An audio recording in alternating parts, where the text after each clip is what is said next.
Hello and welcome to the Computer Game Show. My name's David Turner. I'm here with Sean Bell. Hello. James Farley. Hello. And sadly, no Matt Murray this week. He's dealing with some life stuff. We send him our love.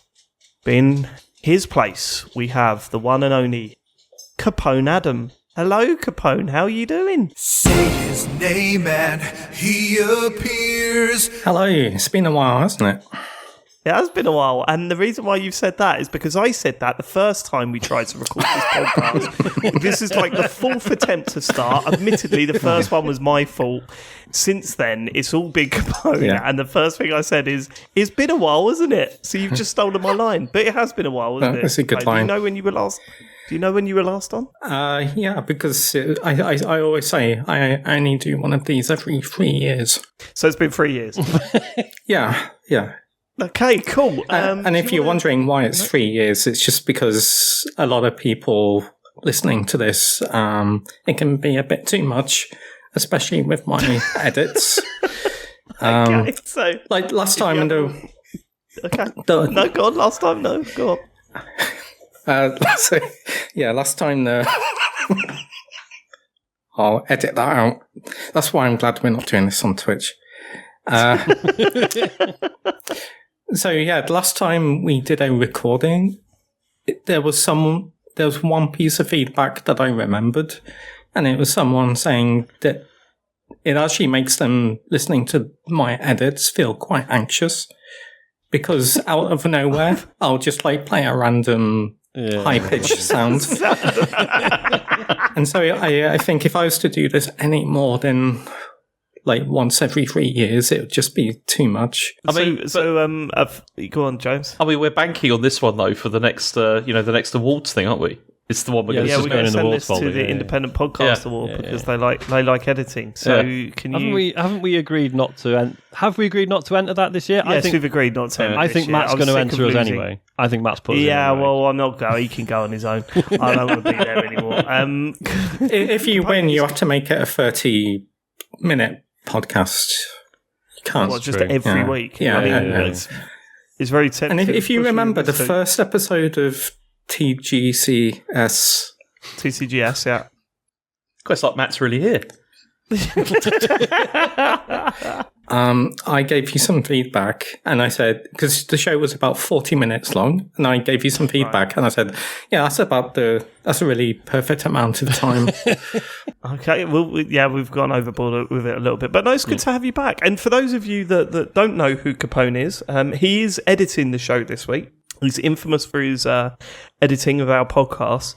Capone, do you want to give a bit of a background on who you are and let our new listeners know, introduce yourself? Yeah, I mean, if there's anyone new listening, then... Why is that a funny concept? That's quite popular. The figures have gone up since 2021 or whatever it was, 2022. I feel like it's always the same old people listening to this. What do you mean? Why do you mean by that?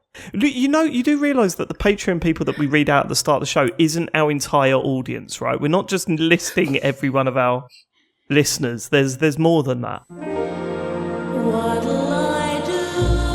We like to start the show by thanking our Patreon producers. I should have.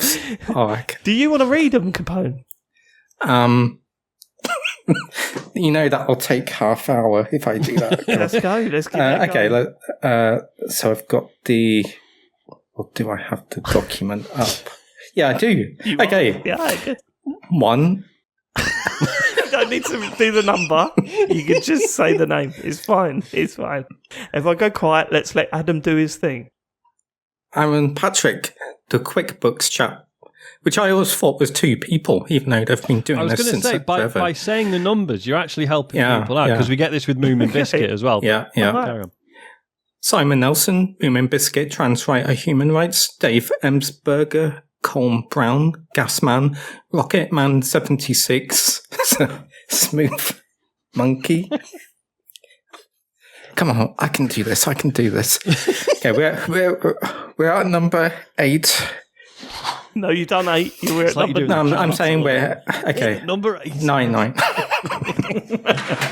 Okay, number 9. James just thought you said no then. Calm down. John, number 9. I don't know why I keep saying the numbers. Okay. John Tempelli, Jackie Sniper, Sam Higton, Tom S, Stan, Philip with a F, Cutty. Okay, you got this, man. Steve Lee, Jack Oven, Grey Dragonclaw, Colin brackets the car wanker bracket Smith, Lee Keybottom, Lee Keybottom. Oh, I've already said that. My dog Skip, Dean, Steve the Nuke in it, not brackets, but like little quote. What do they call them? Inverted commas. Quotation marks, yeah. Steve the Nuke Littler quotes. And finally, Evil Mama. Evil Mammal. Evil Mama. Thank you so much for supporting the show. We really do appreciate it. Thank you so much.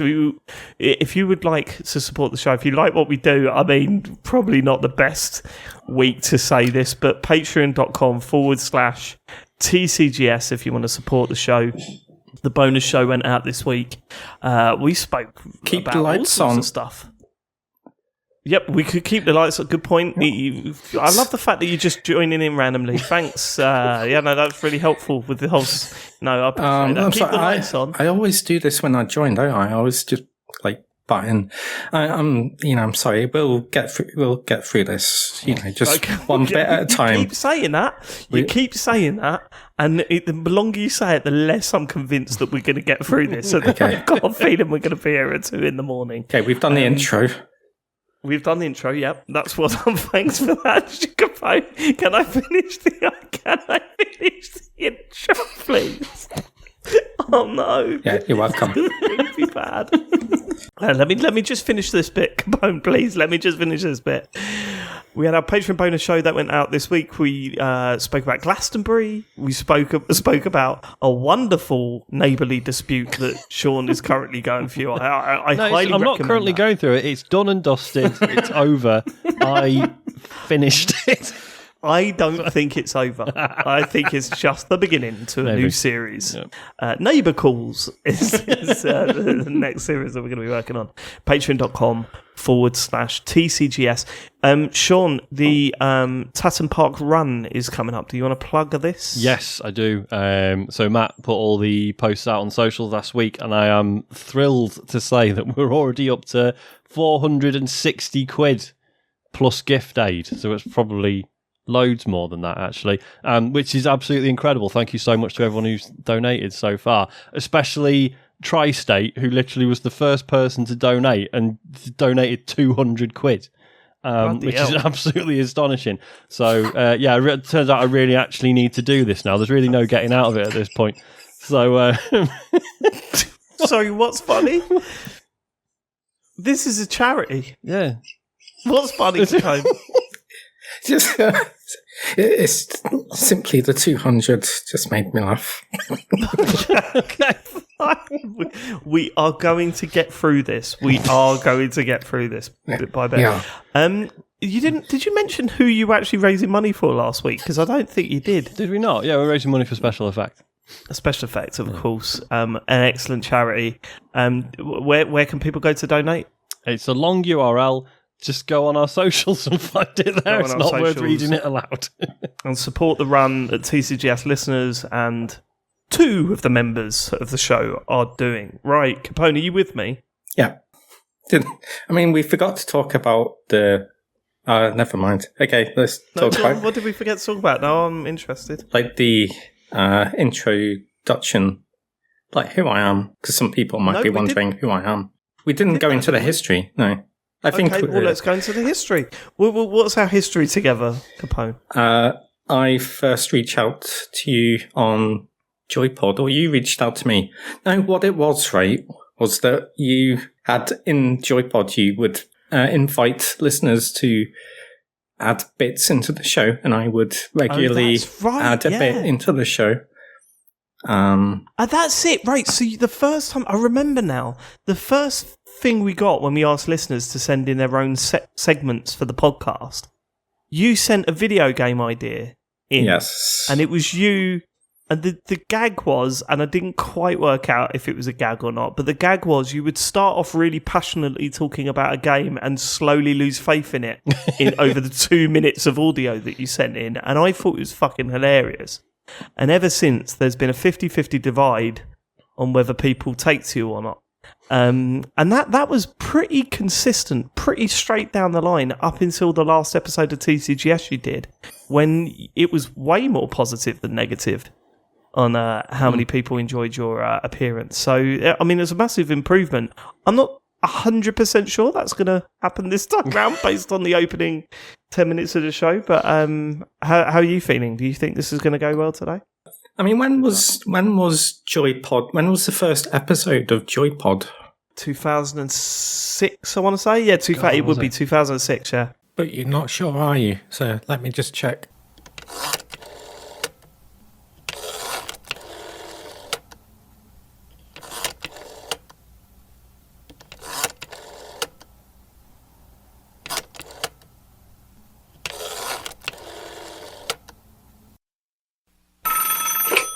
Hello, is that Leon Cox of CaneandRinse.com, the much-beloved long-running podcast that devotes each episode to a single game of yesteryear?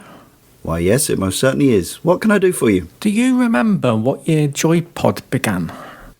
I sure do. It all started back in 2007 when David Turner and Michael Fox sat down in David's bedroom, plugged a SingStar mic with a sock into a laptop and hit record. Okay. What many don't know was that there were multiple episodes with no name. These episodes, often less than 30 minutes long, were predominantly shared on popular UK-based gaming forum rollmuck.com, which still exists to this very day. Okay, so 2007. Thanks, that's great. Well, technically at the time, the show wasn't actually named Joypod. An argument can be made that it was actually 2008 when the first true Joypod, as we know it, began. Okay, so around 2007, 2008. Got it. Okay, thanks, Leon. Got to go.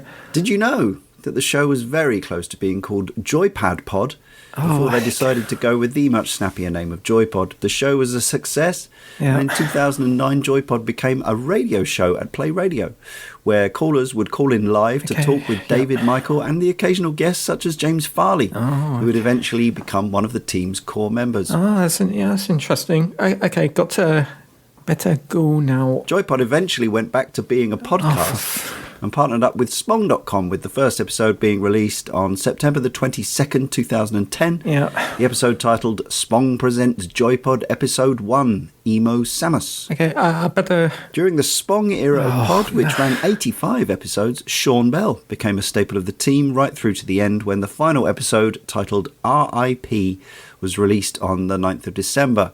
This would become the end of Joypod as we knew it, with parenthood and time commitments being cited as the main reasons for ending the beloved podcast after 8 years. Okay, well, thanks for that. I really need to get a bus now. Did you just say bus?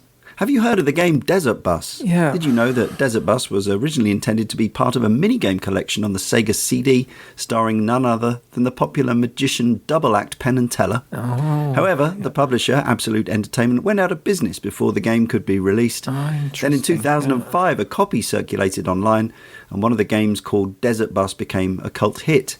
Just 2 years later, in 2007, a charity event called Desert Bus for Hope was created and ran yearly. It's still going today and has so far raised over $11 million for the charity Child's Play. Okay, well, I've definitely got to go now.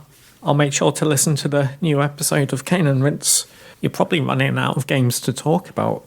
What are you going to be covering this time? Golden Axe? Adam, we did that way back in Volume 5 in 2016, issue 225. Oh, yeah. Must have missed that one. That's what they all say. Don't you have a bus to catch? Yeah. Bye. So yeah, it was 2007. All right. Did you see the video of the pissing man? No. I could still stroke a cat. All right. Interesting.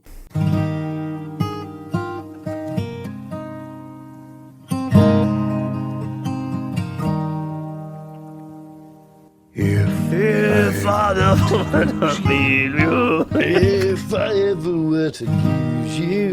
I think it was like Curry's do sex toys now. Did you know this? It's Christmas at Curry's, the #1 choice. First for great gift ideas at sensational prices, like this essential. Now only $39.99. Make someone's day with this like a gift at $14.99. Or save £10 on this band only $89.99. Curry's, the #1 choice for Christmas. I wasn't here last week. Oh no! I enjoyed the show. It was just the three of you. I was really ill. It was so weird. I just had one of those that, like, you know, when you have zero energy. Yeah, Must be like how James feels, like 24/7. It's true. It's very true. Yep. And I still managed to get here, but you know, Not as much as I do. Not as much as anyone else on this show. yeah, but I'm still. But I'm on zero energy, so you know, it's an effort. What James is saying is that he should never be here, Dave. That's what he's saying. Yeah. Well, I know a lot of people that have said that. Thank you. You're welcome. I've got my feedback, of course. I've got a long list of things. Feedback. I've got feedback after I finally managed to get the show. I'm off 1 week, and it takes until, lunchtime for the podcast to actually get published? Lunchtime. It was like it was 10 a.m. or something. Our Discord was going nuts. I woke up, I had a text message, "Where's your fucking podcast?" It was from the king. Do you want to explain what happened there? Do you know what happened there? There's not a lot to explain. It's just, I don't know, it was something on Podbean's and we uploaded it as per. It was up on Podbean from 5 a.m. Just didn't propagate everywhere else for some reason. Okay, that's weird. Interesting. Podbean must have seen all the bad messages we were getting on our thing, and then suddenly fixed it out of nowhere. Crazy that, isn't it? Yeah. James, this is about the camera for the Switch 2. Yeah, go on. Yeah, because last week you went, has he bought a camera? Because the amount of shit he gave me. Do you not? I said, but I've written it, James. I apologise for giving you shit about the camera the week before. I was wrong about the camera. The camera works really well on Mario Kart. Yeah. So I don't know what you want me to do. No, I was just curious. I was wrong about the camera. I was just mostly curious as to whether you actually were getting the official one or not. Have you done that? Right. Have you done that? I'll get to that in a minute. But you weren't curious about that. Have you?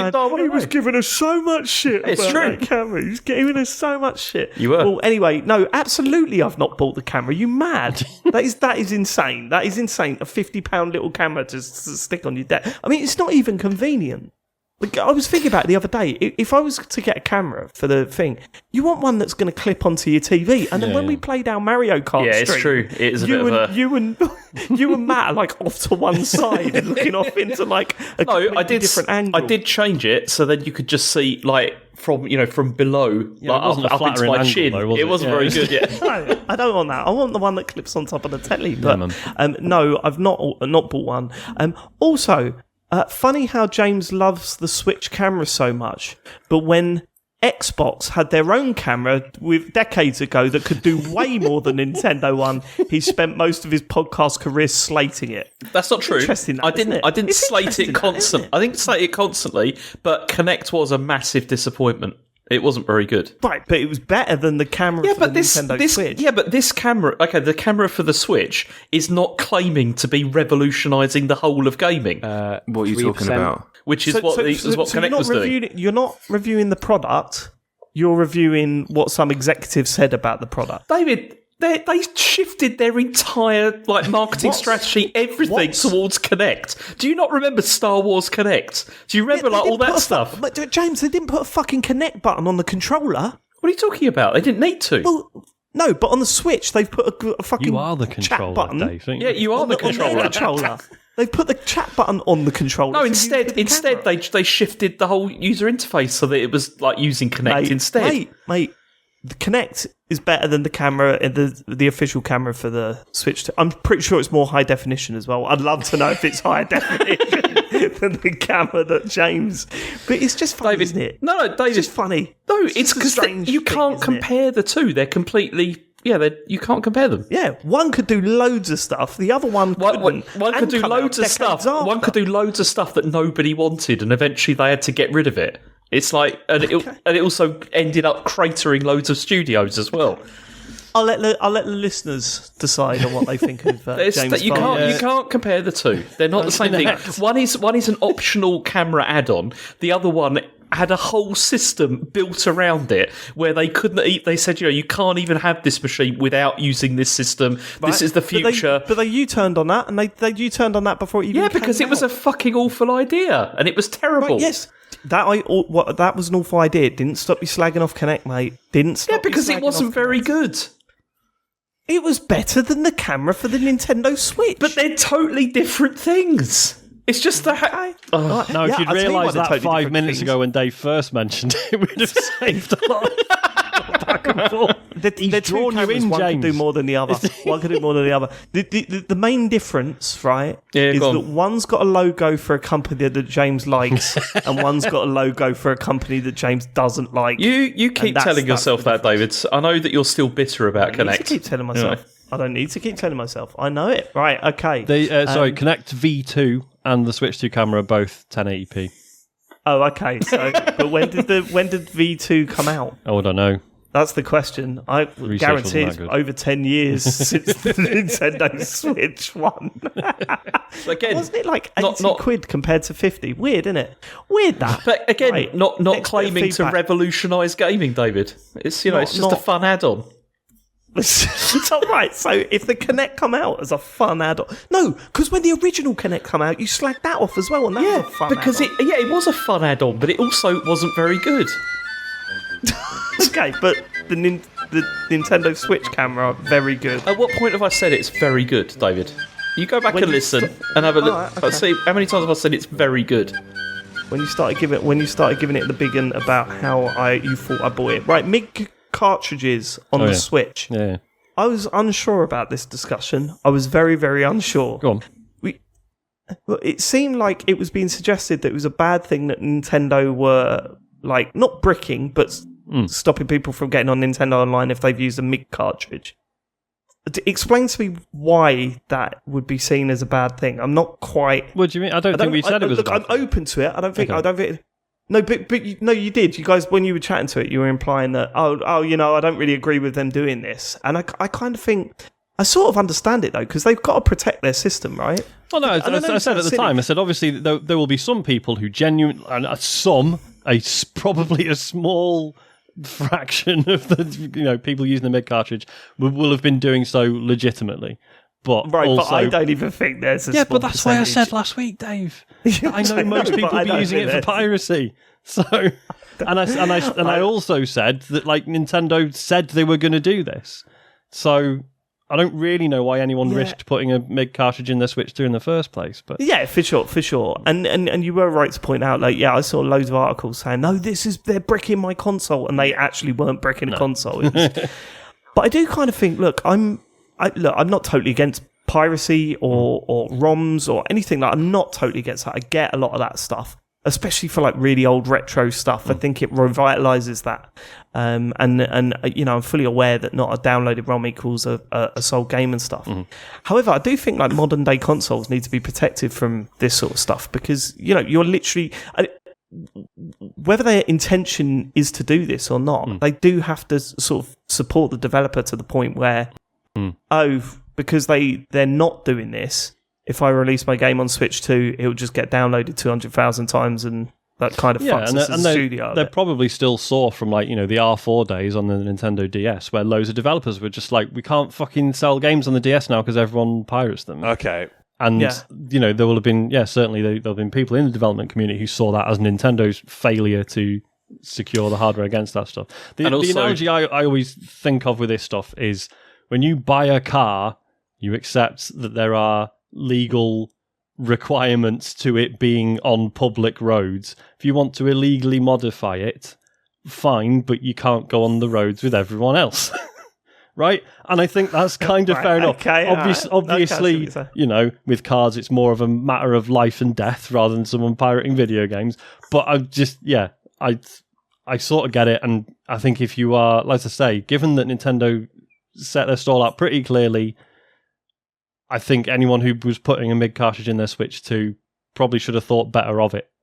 And as you know, you rightly or wrongly, download a car. You wouldn't download a Wouldn't car. you fucking would download a car? It'd be so useful. I fucking would download a car. I'd download That so would many be- cars. Yeah, I would download a lot of cars actually. My one's a bit shit. Yeah. Okay, so that's that cleared up. Matt talking about how easy it is to make mistakes in marketing when discussing the Metroid Out Now story. I would love to hear a list of mistakes Matt has made in marketing. That would be wonderful. He was like, it's happened to me loads of times. Brilliant. Let's do a show on it. Let's do a whole show going through a list of mistakes Matt's made in marketing.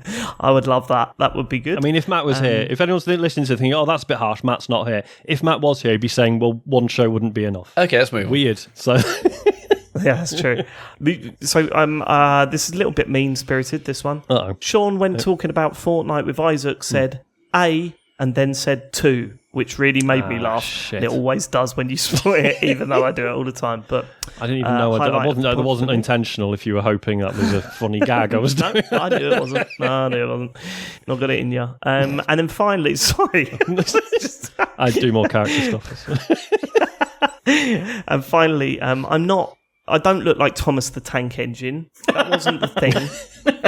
So what are you laughing for? I don't look like Thomas the Tank Engine. I look like a troublesome truck. Yeah, you're. And for those of you that don't know what that's about, Google troublesome truck and scroll down a bit, and you will see.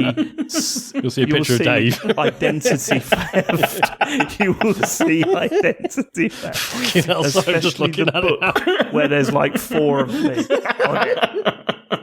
And what's worse, right? It's not just that face, Sean. If you flick through the book, which I've got somewhere, I bought it a couple of years ago. If you flick through the book, the troublesome truck is making different facial expressions, and they all look like It's horrible. That was my feedback from last week's show. You forgot something. No. Go on. So last week, James said something very nice about you. And you didn't mention that. Go on, what did he say? I'll play it here. Hope this works. A beautiful piece of kit. It is. It's great. But I think it's just, they probably should have aimed lower with it, right? I think they should have understood that, okay, this is their second generation now doing VR, but actually it still should have been a way in for people who haven't really tried VR before, and pricing it at 450 quid is justified for the stuff the headset does.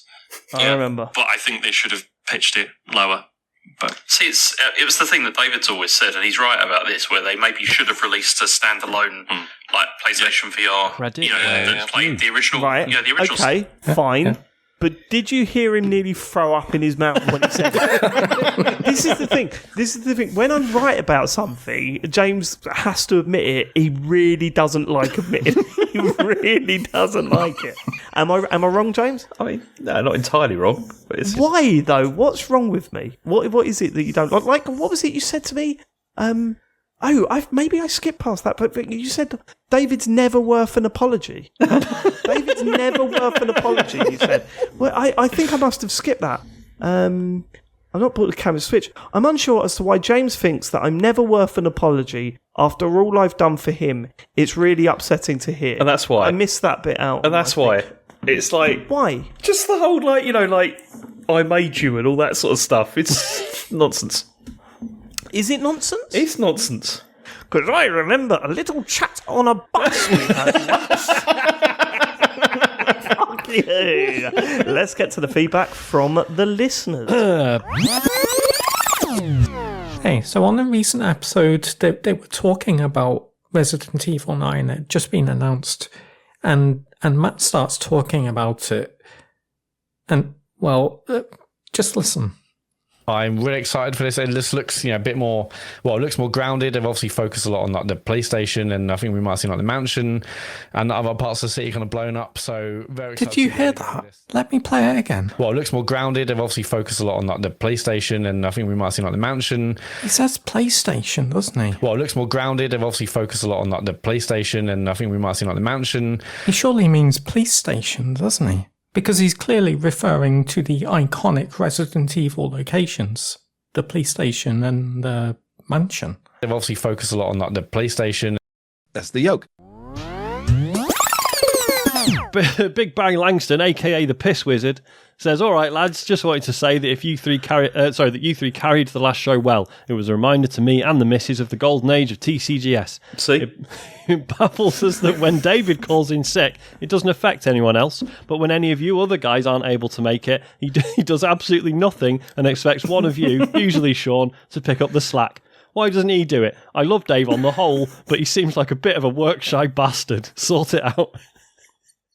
I just want to say to Big Barry Langston's missus, as he puts it, you could do better. You could do better. Leave him. Do you not, Big Barry? Look, listen, Big Barry. Do you not understand the legacy I've had to build to get to where we are? Do you understand how tiring it is carrying a show week after week? It's hard work, man. Also, you don't get the talent to read out bits. You know what I mean? He comes up. I need to come up with the goods constantly. No one wants to hear me reading out shit you're saying, Barry.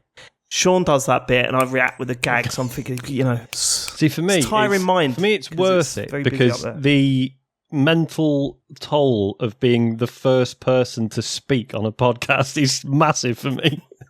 So to just not have to do that is fine. Yeah, I'll do like 3 sections to not have to be the first person to go, hello and welcome to. It's the sincerity, isn't it? Yeah. I really struggled with that. When we first started doing it, it's like hello and welcome. Yeah. It's like so shit. It's not how I speak like for the rest of the podcast. So I don't know why I start the show. Yeah, well, because if you started it, if you're not like, if you can't be bothered being at least a bit chipper for the very first 5 seconds. It was I'll never forget when I was working at Hospital Radio, and the guy, I wish I could remember his name, but the guy that introduced me to it, he sort of like, I sort of walked into the studio and he was doing a show, but he had a song on, and he just went, oh, hello, you're here for work experience, are you? I was like, yeah. There's basically all the CDs out there. If you could put them on the shelves, in alphabetical order, they'll out there, and hopefully, like throughout the week, we'll explain. Oh, hold on. Ooh, that was Simply Red there with, and I was just like, fucking hell, what is going on in here? Like, it was just like such a weird sort of gear change. Could you do it, Capone, do you reckon? Could you, let me hear your Hospital Radio voice. How would that sound if you were to, Simply Red's just finished, something, and then it comes down, and then Capone on Hospital Radio. Hello, welcome to TGCS Radio. Okay. Something like that, right? That sounded right, actually, except for getting the letters wrong. Next bit of feedback, please. The next bit of feedback comes from Poo in a Tin, who says, idea for game, TCGS game, 4 playable characters, complete mini-games in mundane jobs to earn money, upgrade microphones. After every podcast record, get money, unless you forget to press record or test record. James has to miss rounds to do China-based mini-games, but gets book income. Culminating in Game of the Year, where you have to button mash as fast as you can to win arguments. Bribery enables rounds to be skipped. Winning Game of the Year wins the game. Any devs want to join me? Out on Steam 2026. If you want to get in touch with Poo in a Tin, please do message. Let's say the problem is you put upgrade microphones in as one of the we've never done that levels. We don't do that. No. I've still got the microphone. Yeah, Matt does every week, but me and James have still got the. Oh no, you upgraded once. You went from a Yeti Mini. I mean, most people. Yeah, Yeti. I think in the beginning. In the beginning. In the beginning, I think in the beginning. In the beginning. In the beginning. I think in the beginning. In the beginning. In the beginning. I think in the beginning. In the beginning. In the beginning. I think in the beginning. In the beginning. In the beginning. I think in the beginning. In the beginning. Stop it. In the beginning. I think in the beginning. In the beginning. In the beginning. I think in the beginning. No, because I went from I had the snowball that I was using for years, and then I got this one. I am in a predicament because I've used this Yeti since I first started TCGS all those years ago. It is battered. it is falling apart a bit, and I know that I'm going to have to upgrade soon. Can I be honest? I trust Sean, but when he says my setup was like 12 quid, there's part of me that's going, it feels like I should do more. No, so the microphone I use, because when my Yeti broke, and I'm not slagging off the Yeti at all, it lasted like 12 years or something. The ad campaign's done. You don't have to worry if you slag them off. Get in touch, guys. Please get in touch. And I did some research, and saw loads of people talking about this fine microphone, and they were like, it's like 60 quid, and it's fucking great. I don't think they said fucking. This was all, reviews on YouTube and stuff. That's what the extra F's for. Yeah. It's fucking fine. Yeah, and it's been fantastic. It's been fantastic. Okay. But I remember when in my head. Go on. I remember when you had your first microphone was a SingStar microphone with a sock on it. Yeah, I remember those days as well, mate. See, you are upgrading. Good point. We are upgrading. Maybe this game's got legs.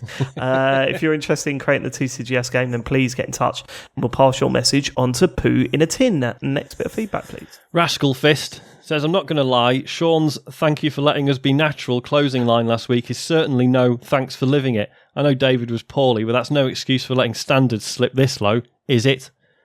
Has Rascal Fist not been listening for that long? Because that's always been... the joke is that it's not a good sign-off. It was just...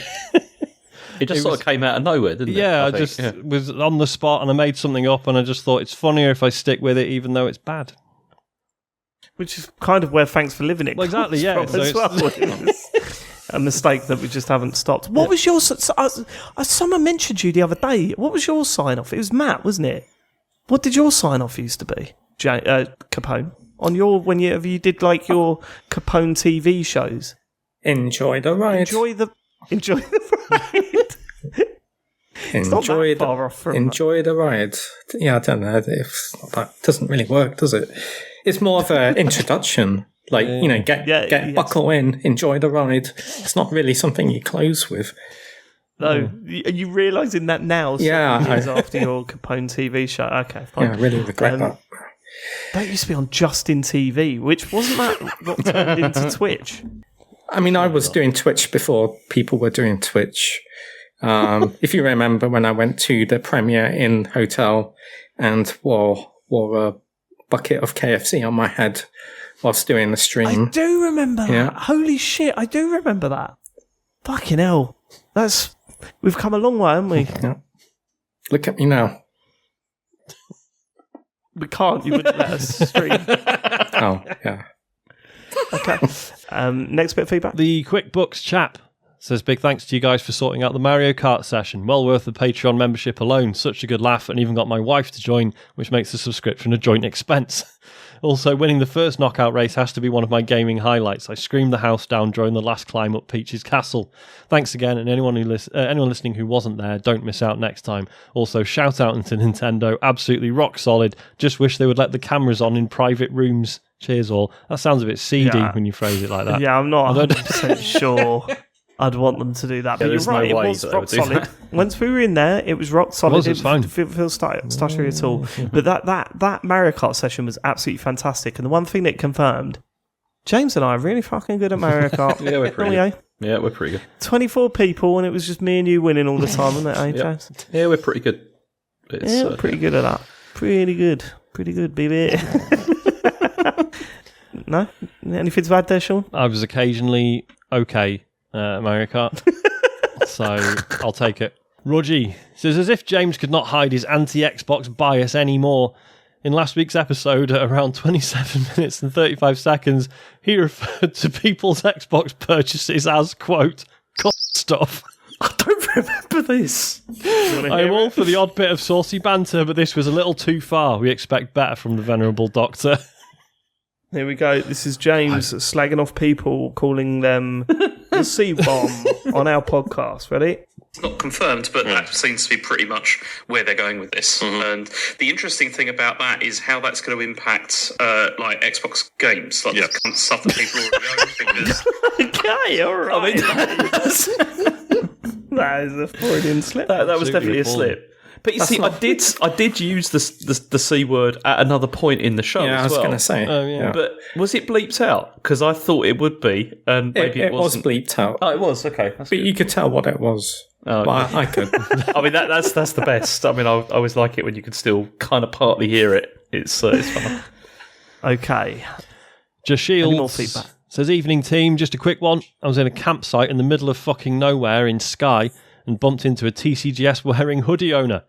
I couldn't believe I was seeing the logo on the shirt, and I had to stop them and hopefully have a not too awkward conversation. It was great to see the logo in the flesh and a genuinely incredible "we have people everywhere" moment. Anyway, hello to whomst that was. They apparently been listening since the Joypod days, longer a tenure than me, and do need to replace the jumper. Hope the weather got better after we left. But what if they didn't know what the TCGS was?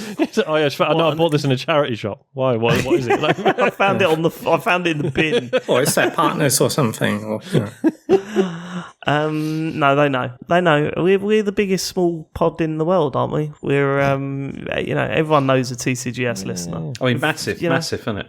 Is the thing. Yeah, well, yeah. It does make me think. Should I wear our own merch more often in public? Well, do I talk about this? I was in a pub on Saturday and someone walked over with their son, stood next to the table, and like what I can assume was his mum, said, "Is it this one?" and pointed at me. and then she said, "Come on." And then off we go. And I'm going, I really hope that's a TCGS listener, because otherwise I could have been accused of something really awful. I didn't know about it. So I'm sort of on the fence as to whether it was something awful or it was a TCGS listener. So if your mum marched you over to my table in a pub on set, let me know. I want to know if that actually happened, because it's a bit strange. But okay, cool. That's it for feedback. It is, and if you want to send us some, go to tcgs.co/Dear TCGS.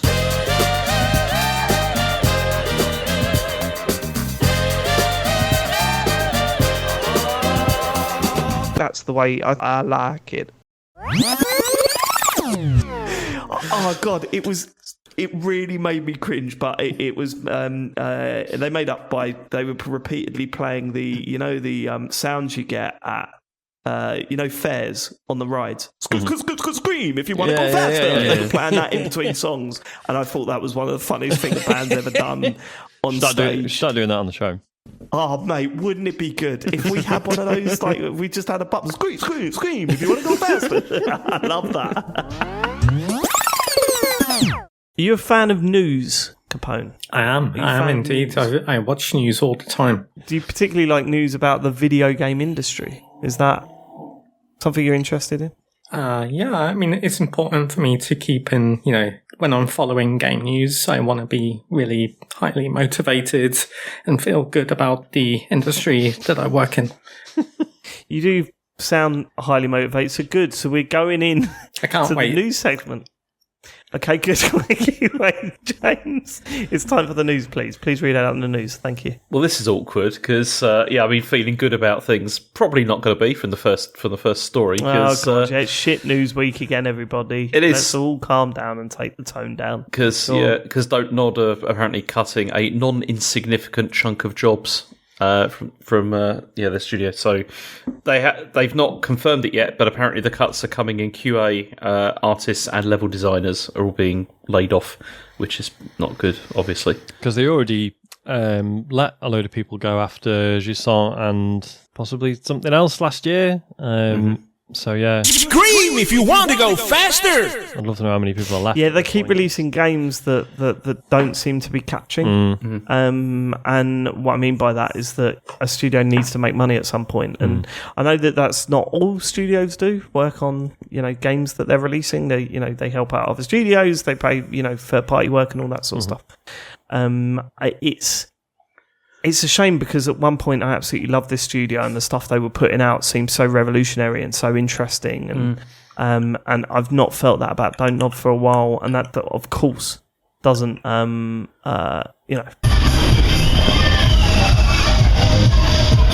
if you want to go faster.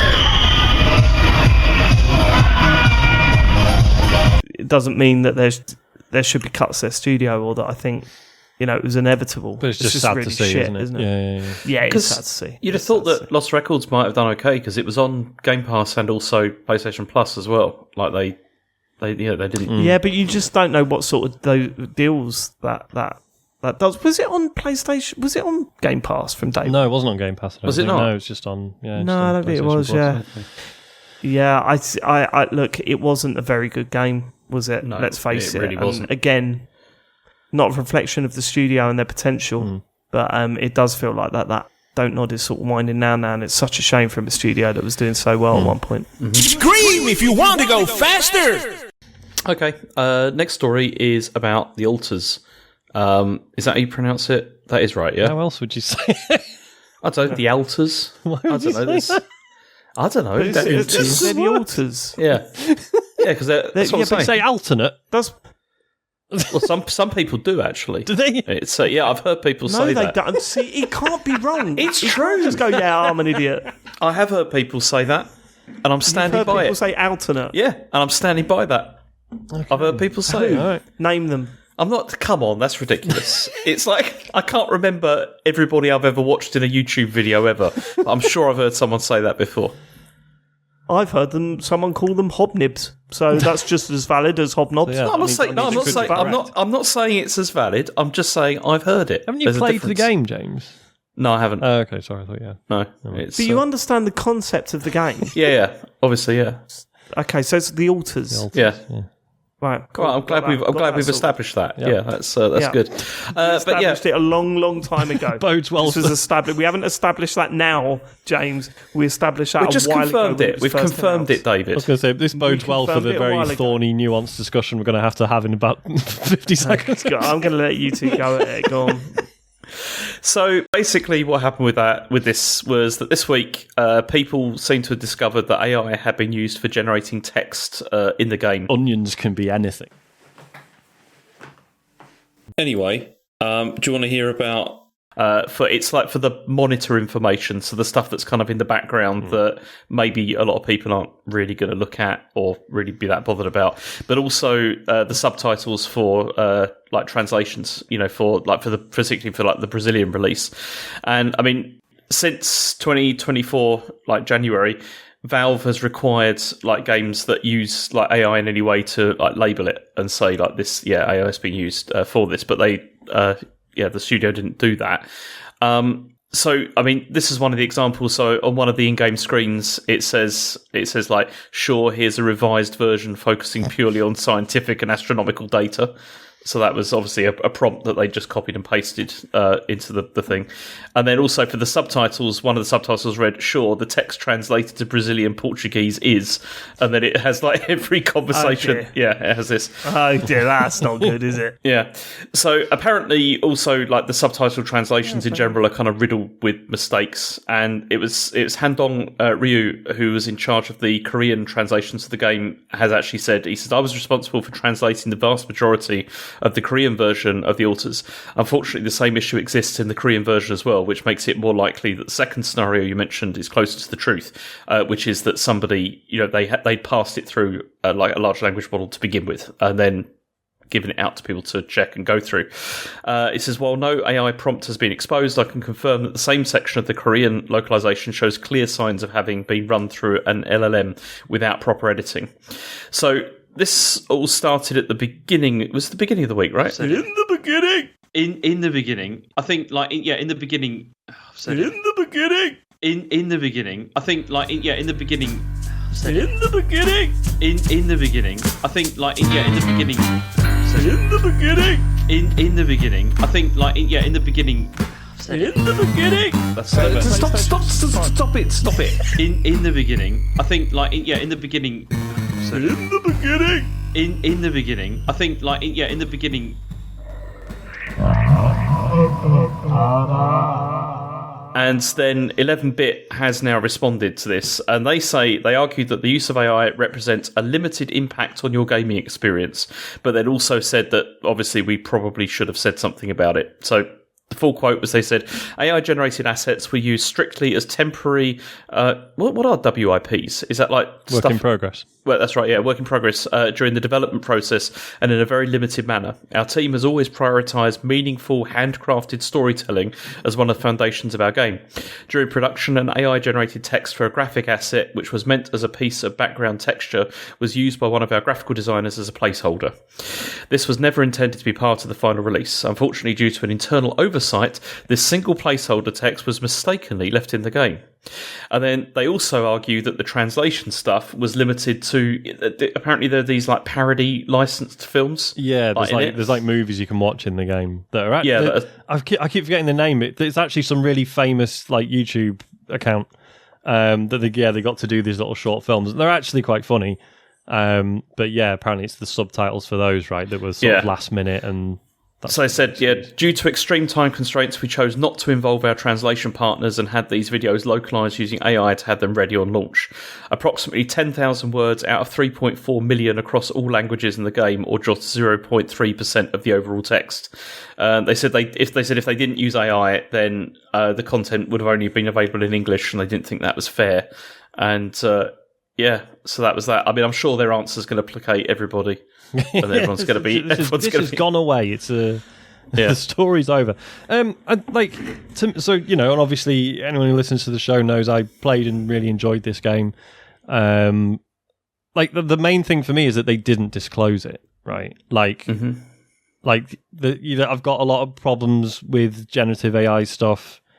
I'm not so naive to think that people aren't going to use it, and I'm going to end up playing and enjoying things that have some Gen AI stuff in it, especially, as you say, when it's sort of background text. I mean, I've seen people making the argument that, like, yes, it's like this screen in the background that probably no one's going to look at properly, but it's like, yeah, but guess who is going to look at it properly? People who really, really like the game and are, like, hunting for extra information. So for them to find this must have felt really shitty. But yeah, I think it's just super important, I think, that Valve like enforce the disclosure stuff. But what are you expecting from that disclosure? Are you expecting just a simple, like, this game uses generative AI? I think some detail would probably help, but I think it just, as long as it's allowing people to make an informed decision about what they're supporting. But then I think there's always going to be a problem, right, that someone could have done this and put this in the game and not told anyone else on the team. It could have just been someone who was given a fraction of the time and resources they need to do their job, and they've sort of done this out of desperation or whatever, and it's slipped its way in. By the sounds of it, that's not the case, but that will happen if it hasn't already. Yeah. So I mean, I was saying to you, like, over WhatsApp, and it's like, I imagine that actually this is probably really widespread at the moment, and people just don't say anything, because it's It needs regulation, doesn't it? Yeah. But at the same time, because the risk there is that these are going to cost jobs, this stuff. Mm-hmm. And I'm not saying this what's happened in this particular instance, although I would argue probably translation, definitely. But this is going to cost jobs. It needs regulation, but good luck getting regulations on something that's saving a lot of companies a lot of money. Mm-hmm.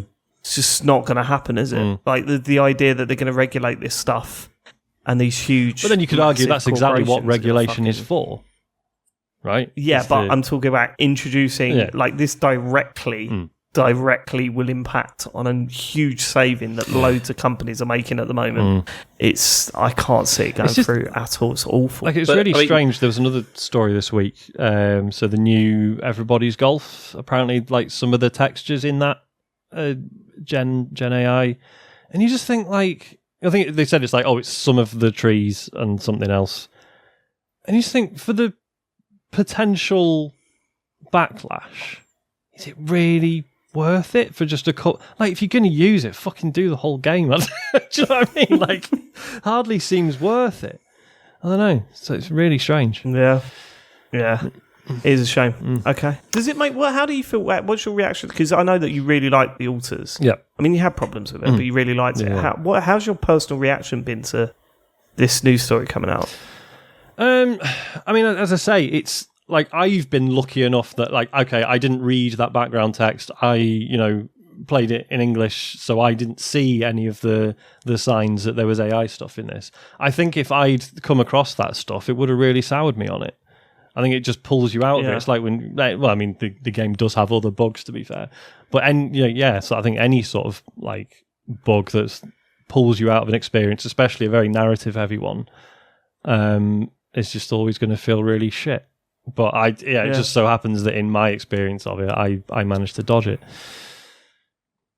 It is going to be very interesting going forward because there are like a lot of companies that really, really want to push like using like AI tools and stuff like that. But particularly in I'd imagine in game development as well. Like you said, David, they want to cut costs and all that kind of thing.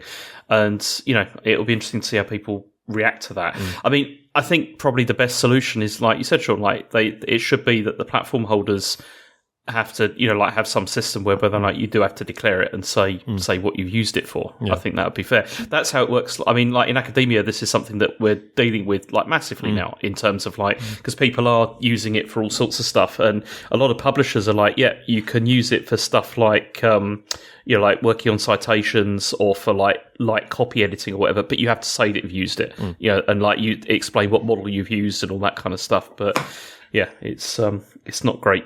And I don't think it's just about saving money. It's also about finding a way to do the more mundane aspects of game development. Yeah. So that the developers can save time and focus on areas that are more interesting to them. Well, yeah, and this is it. Like, and as I say, I've got problems with Gen AI stuff, but I'm not 100% against, like say, like using it as a tool to take away the drudgery of certain tasks. I think it's probably quite valid. Like if it's stuff that never required like creative input in the first place, I think there's. But how do you decide that? Well, this is it, and there's the thing, isn't it? Like everyone's going to have different sort of lines drawn on what they think is okay and what they're not happy with. Yeah, because if you put the disclaimer of this uses AI, then some people will think, oh, they've just made the whole game in AI, and that's not really that fair. Yeah.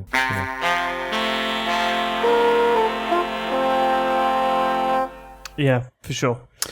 Okay. Next story is that Sony are being sued in the Netherlands over what is being called the Sony Tax, and because of its monopoly on digital sales. So a lawsuit has been filed by, it's a Dutch non-profit organisation that's called Stichting Massachade and Consument, which is probably terribly pronounced, on behalf of Why you? Yeah. No, I heard someone say it once, so it's fine, actually. Oh, you just did. You just heard me say it. And so it's, I'm sure it's fine. It then. Yeah. And so this is on behalf of 1.7 million Dutch PlayStation users. And this is what they said. They said Sony has been abusing its dominant position in the console market for at least a decade.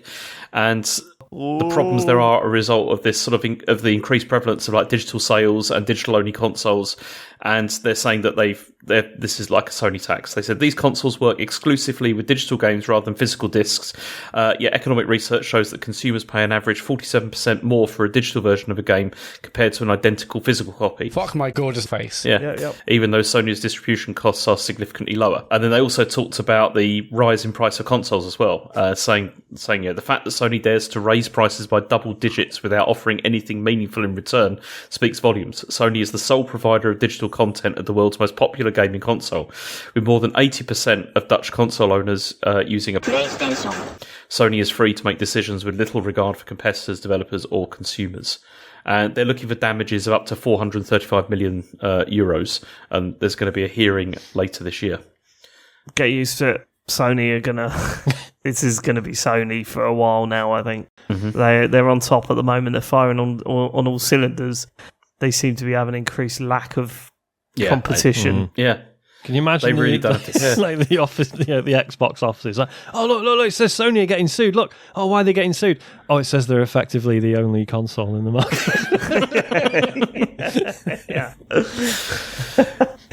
But also in the UK, Alex Neil's lawsuit has been given the green light to go to trial in the UK, which is all over. Do you remember we talked about this before? She's the former like editor of Witch, I think. Oh, right. And because she put together this lawsuit based on the 30% commission on store purchases, from the PlayStation source. So that's going ahead in the UK. So I guess we'll see what happens. Yeah, Sony only get bigger, and lawsuits like this, I can't see them taking them down at all.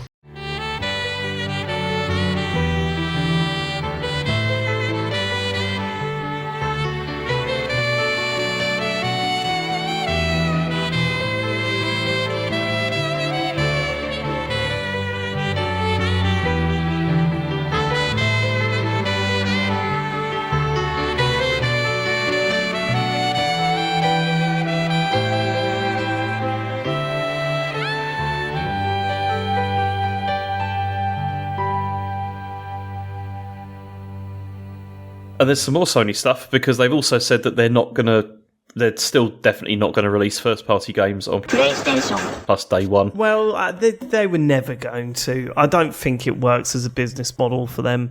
I don't think it's working as a business model for Microsoft, to be honest. But as time goes on, Sony are going to see less and less reason to compete with Game Pass. Yeah. Yeah. It would be like them. It would be like Microsoft saying, "Yeah, we're not going to create our own VR headset anymore." You go, well, yeah, obviously. This was so it was Gamefile, and they spoke with the Vice President of Global Services, Nick McGuire, and he says we've stayed true to our strategy across the board, where we're not looking to put games in day and date. Our strategy of finding 4 or 5 independent day and date titles and using that to implement our strategy of bringing games in when they're 12 to 18 months old or older. That balance is for us is working really well across the platform, and it's like, yeah, it probably is because they're just coining in. It's not wrong. The other stuff, yeah. We'd like a few more first-party games, though. Yeah. Certainly. Let's not just chill out with them, please. It would be good. It's true. I just want to get some drugs. This is what I'm not saying, but this is what I think. Okay. I mean, I did see. Did anyone see that game called Dustbin? Because I thought that looked interesting. Sounds good though. They're running out of ideas for names for games now, aren't they? It does feel that. I mean, it's a cell shading game that looks a lot like Hi-Fi Rush. Hang on, you mean Dustball? Right. That may be true. I think that my autocorrect may have something with that. What's it, Dustbin? I love Dustbin. Could you imagine working on that game and saying, I wonder if TCGS are going to talk about us this week. Oh yeah, let's listen in. Oh, that Dustbin game, that sounds great. Man, that's terrible. I can't believe I did that. That's terrible.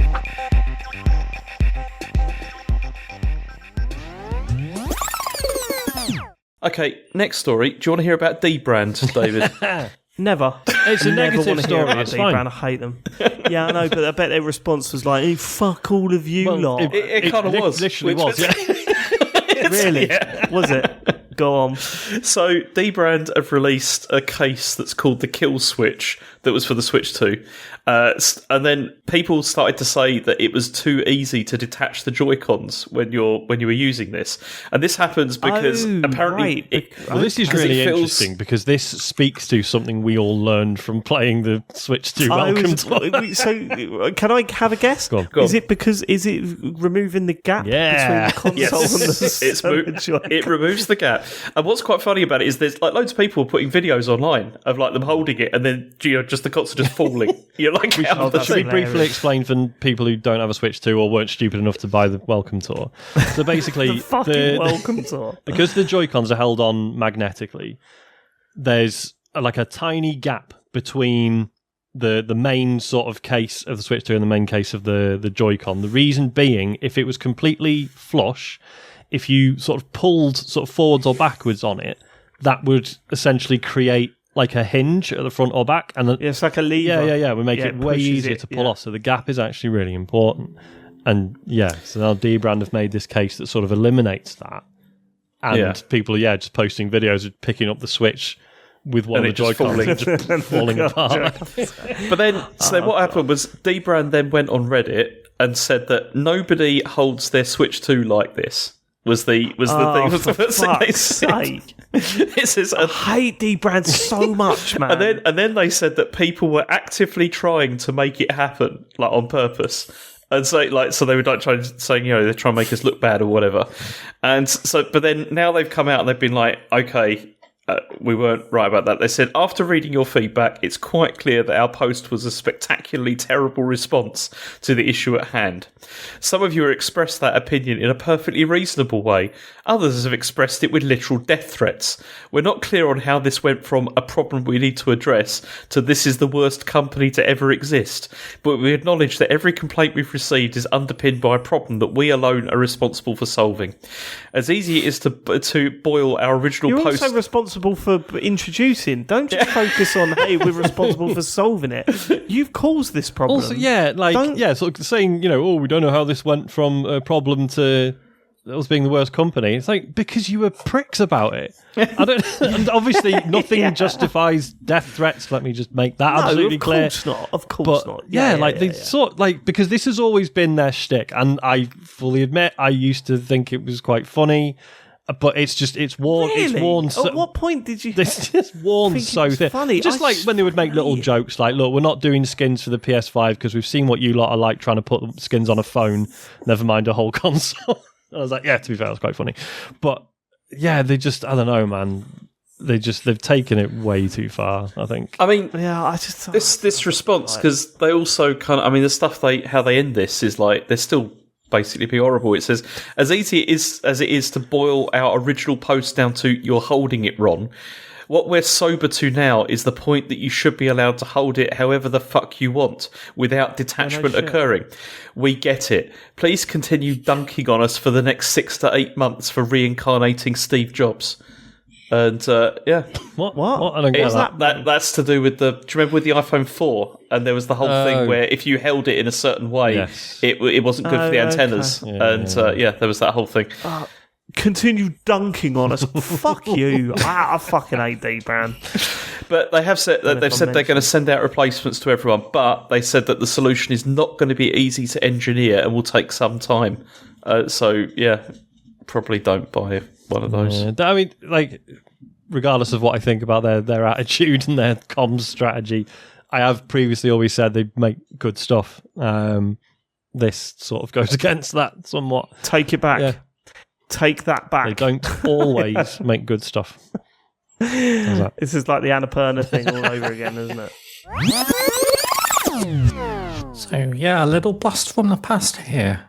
A long, long time ago on JoyPod, I would come on and pitch game ideas. So I've brought my best friend Graham along to ask any questions that he or you may have. It's me, Graham Hunter. Okay, Adam, I've been waiting all week to hear about your revolutionary game idea. What is it? 2 words. Romantic pinball. What? The man controls the left flipper. The woman controls the right flipper. Unless, of course, it's a gay couple, which I'm sure is an option. Oh, yeah, I'd thought of that. So, anyway, the thing is that the pinball tables are telling a story about their life. So, the first table is where you met them. The second table's theme is the first date. Third table, intercourse. Fourth table, meeting the parents. Fifth table, moving in together, and so on. But eventually, the tables start to get heavier. Not in the sense of weight, but more in the sense of emotions.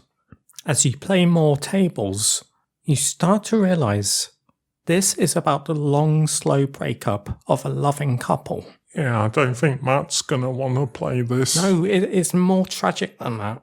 I'm not going to give away spoilers, but by the end of this pinball game, you're going to be crying. Not a lot of pinball games have... Actually, no pinball game has ever achieved that. Well, I don't think any have tried, have they? Exactly. This is breaking boundaries. But, okay, so you say one of the couple play the left flipper and the other plays the right flipper? Yeah, exactly. I mean, nobody plays pinball like that.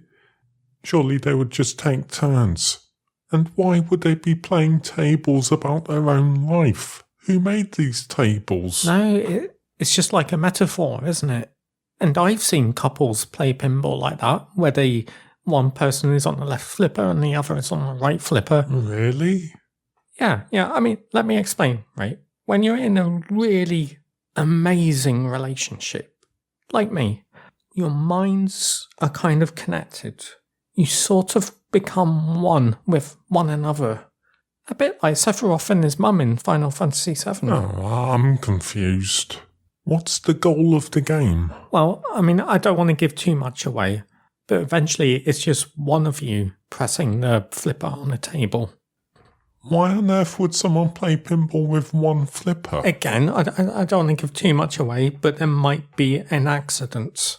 One that is so devastating that you can only play with one hand. But what are you trying to do? Are you trying to get a high score? No, it's a narrative experience, isn't it? You're just trying to get through the tables that are telling a story. Eventually you grow old, don't you? And you can't even press the button. Well, wouldn't that just make the ball fall down the hole? Yeah. Again, keyword metaphor. Yeah, I don't think I would play this one. Yeah, well, you're not my demographic, are you? And what's your demographic? Good question. People who like to play games that win awards. It just sounds like a sad pinball game to me. Well, anyone can do a happy pinball game, can't they? Yeah. Okay, so let's get on to what you've been playing. And obviously, there's been a huge release this week. James, you've been playing it. Capone. Now, I know you're a fan of Kojima. Have you been playing Death Stranding 2? Yeah, I am a huge Kojima fanboy. Did you ask if I've been playing Death Stranding 2? Yes, yeah, I have. I finished kind it. of a weird question. He's finished it. Oh, wow, okay. Okay, right. Is it really called Death Stranding 2 on the beach? Because it feels On the like beach. that should be.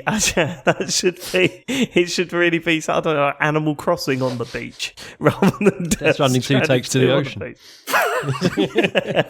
Well, the beach is an integral part of the Death Stranding lore.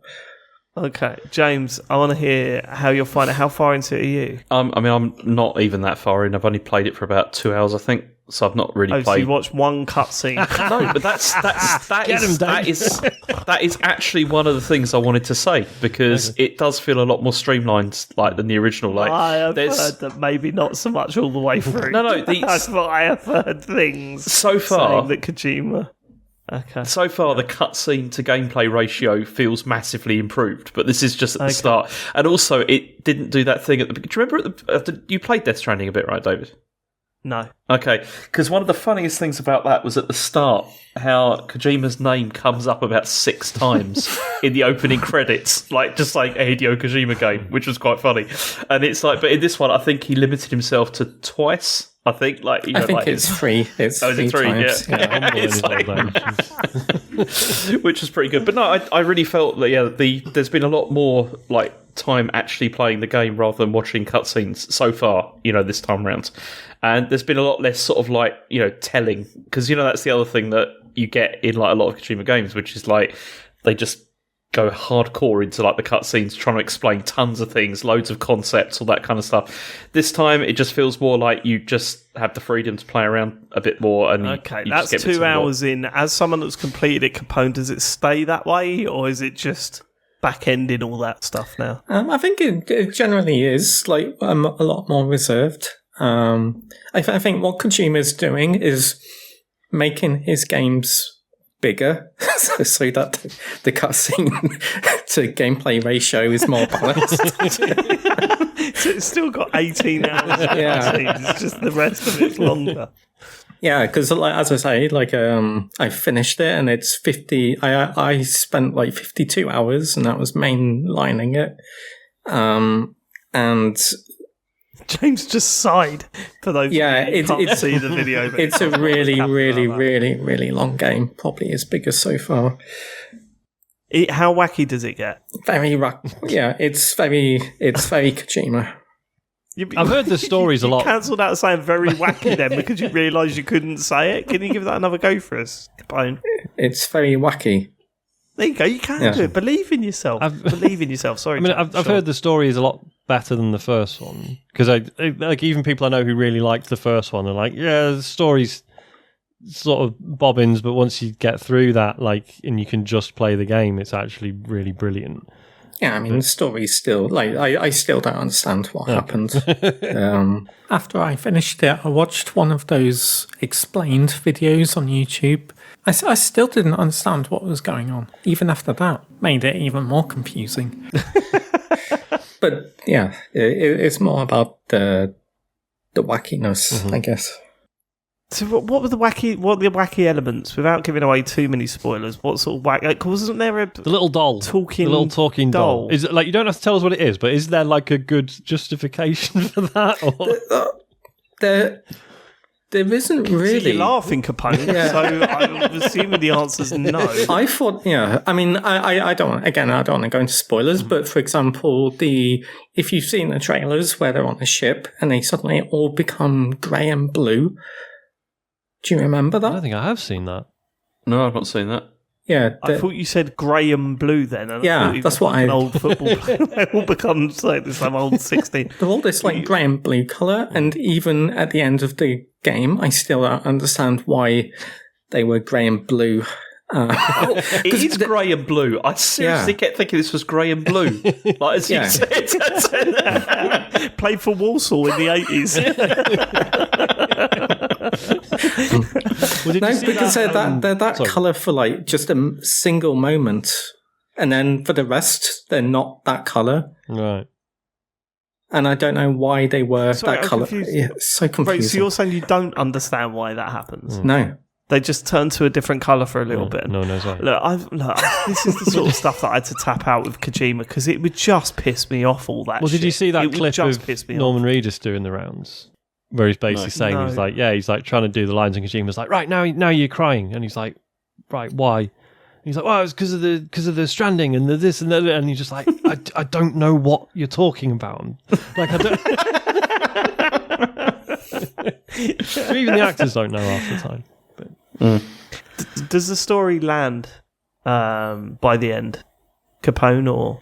I mean, I always enjoy Kojima game endings, and without giving too much away, it's a very Kojima ending. So in that sense, I was satisfied. It's just, I don't want to shit on Kojima. Like, I know that he's got a load of fans. Yeah, you love it. You love shit on Kojima. Not like, do you know and what it is? Keeley. I don't want to shit. And Keeley. I just don't want to shit on. Yeah, it's just those two. Maybe I'm just jealous of their friendship. No, I don't want to shit on the game when it's come out. You know what I mean? Like the build up to it's all friendly, but people are enjoying it, and it got really good reviews. It rated really highly. But then I have seen loads of clips of just people walking along with loads of boxes on their back and falling over, and that is what it is. I mean, that's the best bit. I mean, this really feels like it just, to me, like playing it only like 2.5 hours in or whatever, it's like it just feels like a continuation of the first game to me. Like it doesn't feel like some sort of like massive leap with it. It looks amazing. I mean, it looks fantastic. You know, like it's probably, I was saying to Matt, I think it's probably the best looking game I've seen on PS5 like so far. And isn't it? I mean, not that you know, James, because you've got a Pro, but it's 60 frames on the original PS5, right? Yeah, it is. Yeah, because I'm also playing it on that. But whatever. Yeah, but then also, if you don't like the first one, this is not going to win you over. I don't think in any way, because it's the same. The way I put it is, if you've never played Death Stranding 1, you might enjoy Death Stranding 2, and you really don't need to understand the story, honestly. But if you did play Death Stranding 1 and didn't enjoy the gameplay, you're not going to enjoy this. What are you talking about? But there's more combat in this, isn't there? Not really. I don't think so. Okay. And I've played more than one you, of you James. said yes, and one of you said no. I'm starting to think that neither of you have played it. So far, I thought the combat was better. And there's been a couple of like cool bits, like when I was like again really early in, so I don't think this is massive spoiler, but like you have to get back to like your where your sort of hideout is, and then you get like this alarm saying like the place is being attacked, and like you end up going across like over this bridge, and then you sort of get attacked by all this stuff, and it's pretty cool, like because there's this whole like slow motion thing where you're like blowing people's heads off and stuff, and it feels very like Metal Gear at points as well. Like there's this bit where this guy turns up who's pretty much a ninja, it seems, and which is like the whole and it's good so far. I mean, I'm enjoying it so far, but it's just the idea that it's like 50 hours mainlining it is I'm a bit worried about that because it's like I'm enjoying it, but it's And I want to get back to Kingdom Come Deliverance 2 as well, because I'm really close to the end of that. And it's like then new stuff comes out and I have to stop and play other things. But yeah. Yeah, to take your time. Don't rush through it. I think you'll find after the first 10 hours, it kind of starts to open up. I know that's something you normally say, that games get good after like 20 hours or something. But it's true. Like the first continent you're in, Mexico, that's very much like a tutorial, really. Once you get to Australia, you start to really open up with more tools and things to play with. Yeah. So yeah, I will continue playing it. But yeah, going back to the combat, it's actually the boss fights that I think are the weaker aspects of the game.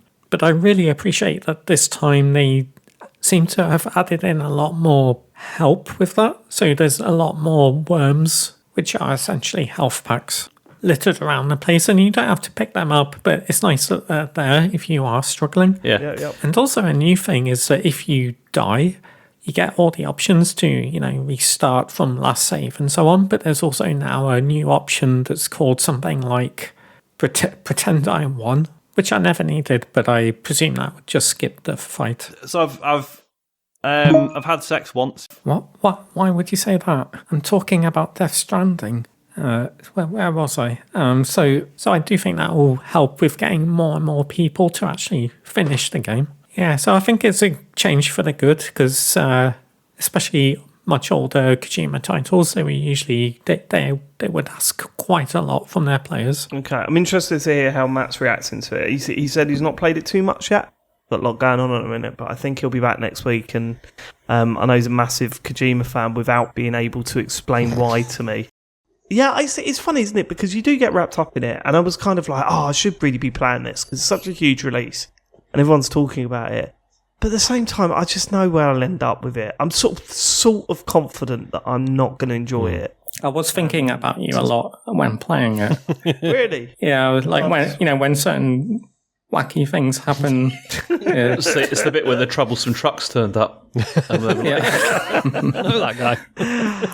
Like the doll that just nobody questions. It's just like, oh yeah, that's just normal. I can imagine you just being like, what the... Yeah, but I like mystery stuff. I like stuff that you go, what the hell? But it's got to have some sort of meaning to it. I've played too many of Kojima's games where it's just like, that's fucking weird. I wonder what that's about. And then you Google it afterwards and no one's got a... I think it might represent his conscious... What? What are you talking about? Yeah, James, you're laughing. What's up? What are you thinking? No, I just googled troublesome trucks and I was just having a look. We'll have a deeper dive on Death Stranding 2 next week. Before did Matt finish Death Stranding 1? Yeah, he did. Yeah. Yes, he did. Okay, yeah, I'm really excited to see what he thinks of it. This has all... It's quite funny because apparently... Isn't there like a catch up at the start? And it's literally about a minute and a half long. Yeah, well, the catch up's like it's like static screens as well, just text basically. It's like 17 screens of like text explaining what happened, basically. Yeah. The George Lucas approach. Sure. The Capone. Did you just filling in the gaps with somehow? I hope each page starts with "and then they went." Yeah. Somehow a doll can talk.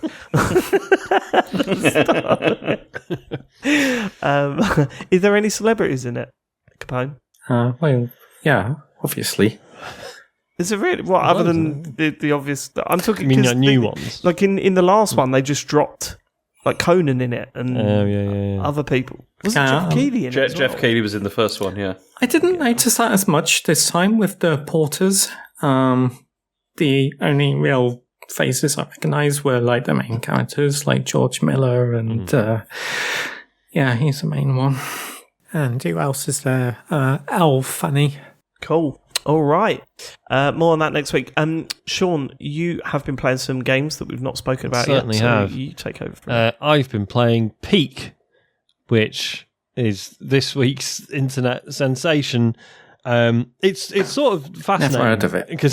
Because this came out Sorry, my dad's just tuned in. Hold on, what's going on? So obviously the other week we all saw the trailer for Big Walk from the Untitled Goose Game devs, and it was like this sort of funny sort of co-op experience with like a really heavy emphasis on proxy chat. So if you're in the game world and if you're trying to talk to other people, you've got to be close by. If you get distant, you can't hear each other so well and stuff. And then Peak came out of nowhere. So this was a collaboration between... Yeah, I've seen lots of clips of this. Yeah, collaboration between TikTok. Aggro Crab and someone else. I've forgotten who. Aggro Crab, who did Another Crab's Treasure. Landfall, yes, that's right. It's weird how it sort of accidentally, presumably, taps into some of the things we were looking forward to from Big Walk. In that, it's this co-op game. It's like this first-person like rock climbing simulator, but you're with a crew of your friends. Ideally, you can play it on your own. Personally, I didn't get much out of it, but. Yeah, you're playing with friends, and so you're cooperating. You can only carry like so many items, so you'll have like ropes and stuff, and like you have food. You have to keep eating as you're going up the mountain as well. You start losing energy if you don't eat. So you're cooperating in finding like the best route together, but also sort of taking stock of like, right, who's got what items? Right, if you use drop that rope down there, that'll let these people climb up, and like all this sort of like working together. The reason it's so good, I mean, for starters, like the climbing and stuff, considering it's like first-person rock climbing, there's like a number of clever things it does to make that not annoying, in that when you go to climb a wall, it's sort of, the camera sort of pulls back a little bit. It's like still pretending it's first person, but obviously the camera is not where your head is anymore, and sort of widens the field of view. So it's like, oh, right, yeah, still feels like climbing in first person, but I've got like a decent view of sort of where I'm going. And yeah, just like all the climbing and stuff just feels very intuitive. You can, if someone's like below you and they're climbing up, they're running out of energy, you can hold the left trigger to like hold your hand out and pull them up. And we start playing it and it's like, oh, this all feels a bit wonky. I bet stuff's going to go wrong. And it does, but it's never like, oh, for fuck's sake, I tried to hold my hand out and it just didn't connect. And like that stuff always works really nicely. The real selling point of this is weirdly like the proxy chat stuff. Like the number of times, like I played it with friend of the show Lindy, and there was Hello, I'm recording this separately. Oh, this is really awkward.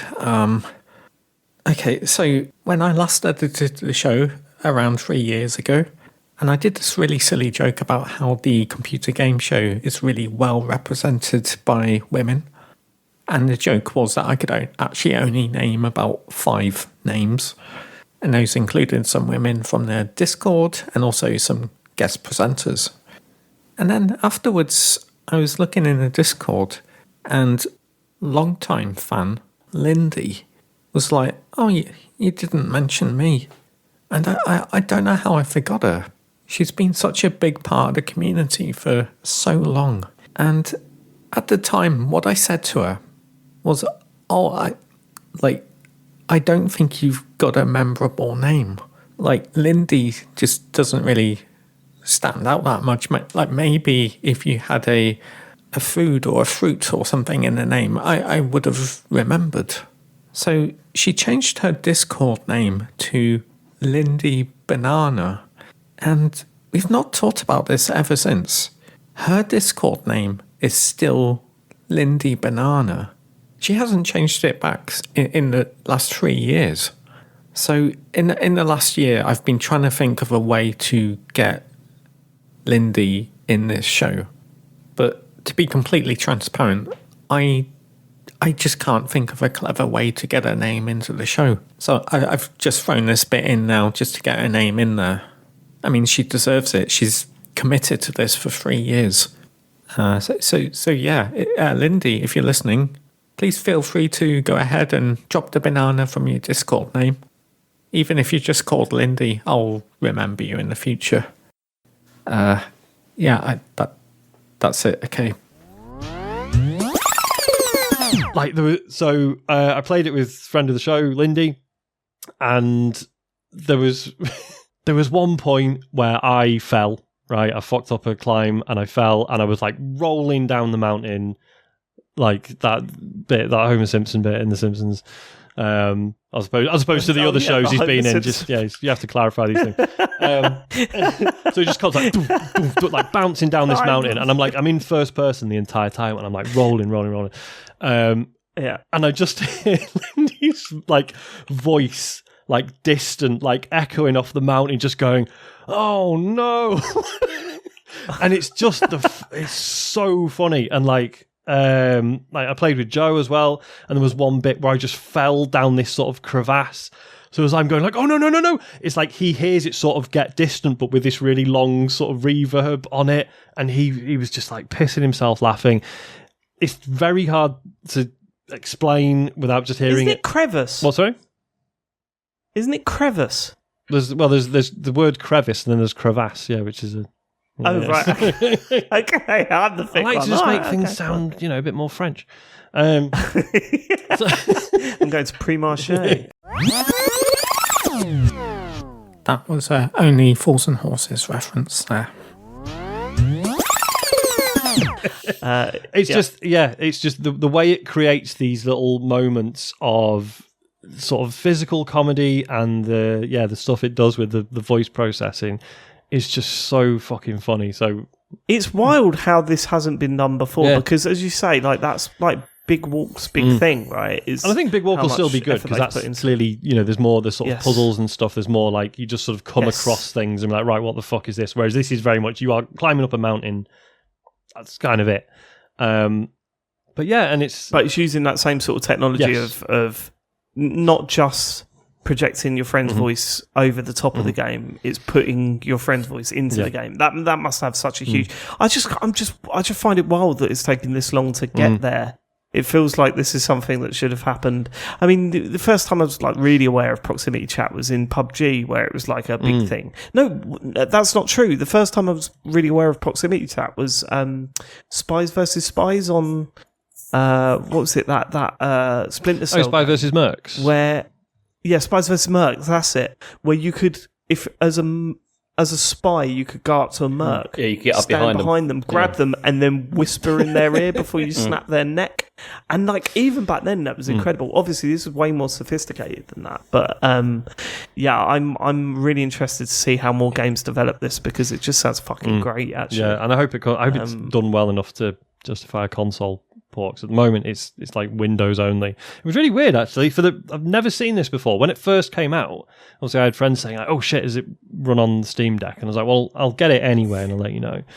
And it's the first game where initially at launch it would not even let me try and install it on the Steam Deck. Like I've had other games that are like, this is not supported, but if you want to install it, fucking go ahead. Whereas this was literally like, nope, you can stream it from your PC, and that was it. Anyway, I don't know if that was like a mistake. There was like a button they didn't click in Steam or something, but yeah, they changed it, and it runs absolutely fine on Steam Deck. So, oh right, okay, cool. Nice. The other game I've been playing is Nine Kings. This is another PC one. I think it's early access. I hope it is, because it's really good, but it needs some work. So this is like it's like an auto battler, which I've never really been into before. But it's this: you're a king, and there are other kings, and none of them like each other. And every year you have a battle. And so basically each year is split into two phases. The first phase, you've got your little kingdom, and it's on this little grid system, and you have like a series of cards, and you can be like, right, put a forest there, put this unit of soldiers here, this, that, the other. And they all interact with each other in different ways. So it might be like, oh, you put a blacksmith here, and then every year they add a bit of damage to any units that are sort of, adjacent to it or whatever. So you're sort of trying to, year by year, you're planning your little town so that it's giving like as many buffs to your units as possible. Sorry, I'm just looking at funny pictures of fish. Sorry, continue. And then so you go, right, I've played my card, I've added to the town, and then it goes to the battle, and so it just like plays out automatically, like your army versus this other one. And then like you'll have an ability where you can fling rocks at the enemy or whatever, just to give you some like a bit of interactivity while this is playing out. Fuck off. Okay, I'm sorry. I promise I won't look at any more funny fish. It's really compelling if you are like me into this stuff and you enjoy, working out systems, finding efficiencies, stuff like that. Really fucking good. The only thing is, it's way too easy. Like, I started out thinking, like, oh, well, this is going to be so tough. I'll start on easy and work my way up. Won my first run. I was like, okay, I'll put it on medium. Won again. Put it on hard. Won again. I was like, right, I'm not that good at this stuff. Like, I enjoy it, but I'm not usually this good at it. So yeah, I think the difficulty needs a lot of tweaking. So the balance is yeah, off, yeah. And like, I did that, and after those 3 runs of winning, my there's different kings you can play as, and they all level up separately, and they get different perks and stuff. That king had got to like level 2. And I was like, well, fucking, how many times do you want me to play as this same king and just win every time? And do you know what I mean? So that stuff needs working out. But yeah, other than that, really enjoyed it. The last one I've been playing, and I use the word playing loosely, I've been playing Cast and Chill, which I hate as a name, but it's a fishing simulator, and it's a cozy one.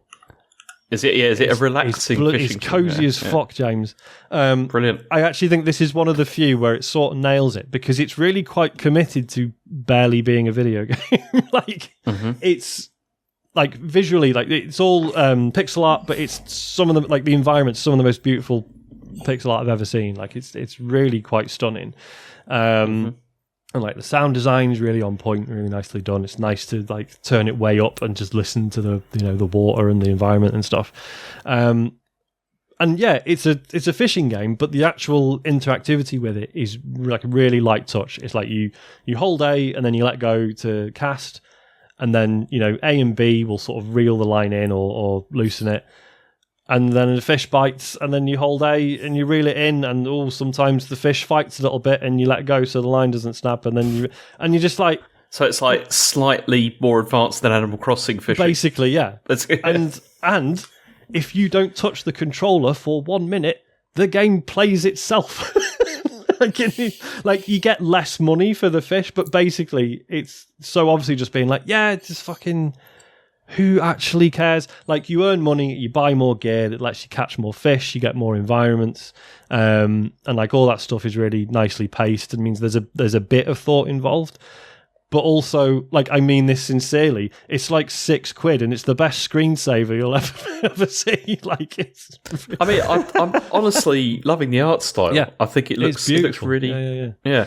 How does it animate? Is it like fine, smooth, or it's I mean, it barely animates, right? There's like wild animals sort of dotted around, and you row the boat when you move around. I think that's basically the only animation in it. The fish all just kind of. I've got some funny pictures of fish if you want. Fuck off. Oh, sorry, Sean. I just thought you'd like my funny fish, but no. I mean, the environments look like it. They look like sort of like a 90s text, adventure game kind of thing, which I like. Yeah, for sure. Like that sort of stuff.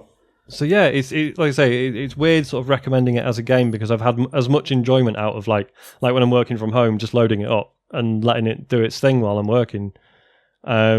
Which sounds like damning with faint praise, but it's been really nice. And then occasionally it's like, oh yeah, actually I'll play a bit for 5-10 minutes. And then let it run by itself again. Really nice. And they've got loads of. Feels like it should be a mobile game. It totally should. I think they definitely said they're doing console versions. I'm not sure about mobile, but yeah, mobile would be a very good shout. Thank you. No worries. Welcome. What have I been playing this week? Before you do that, sorry. What do you want?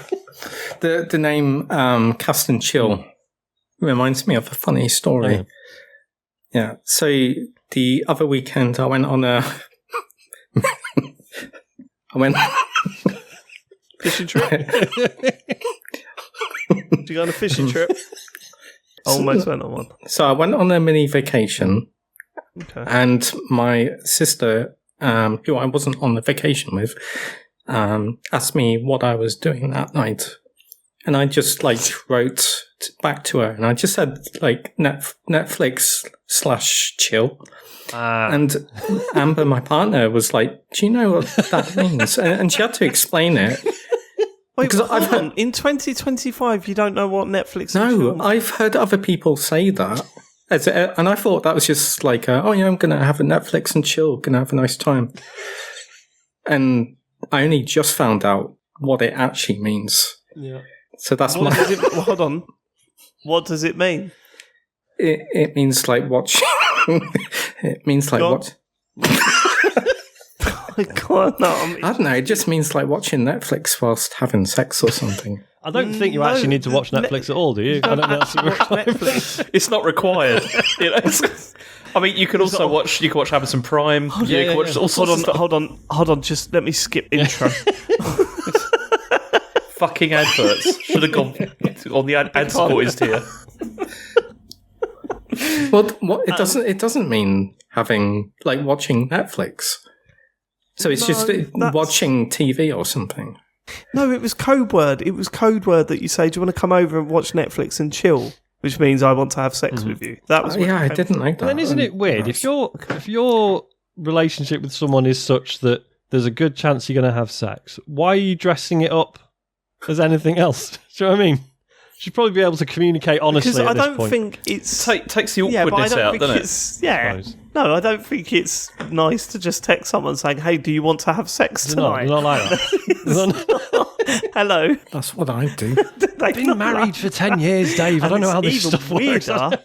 It's even weirder to say that to your sister. Yes, Capone. Yeah. That is an awkward one. Yeah. Anyway, that was my funny little story.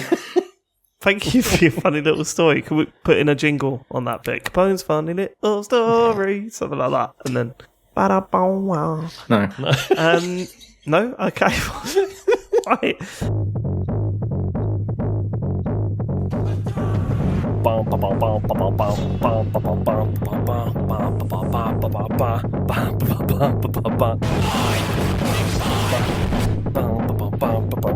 I missed. That was nearly perfect. Wicked. There we go.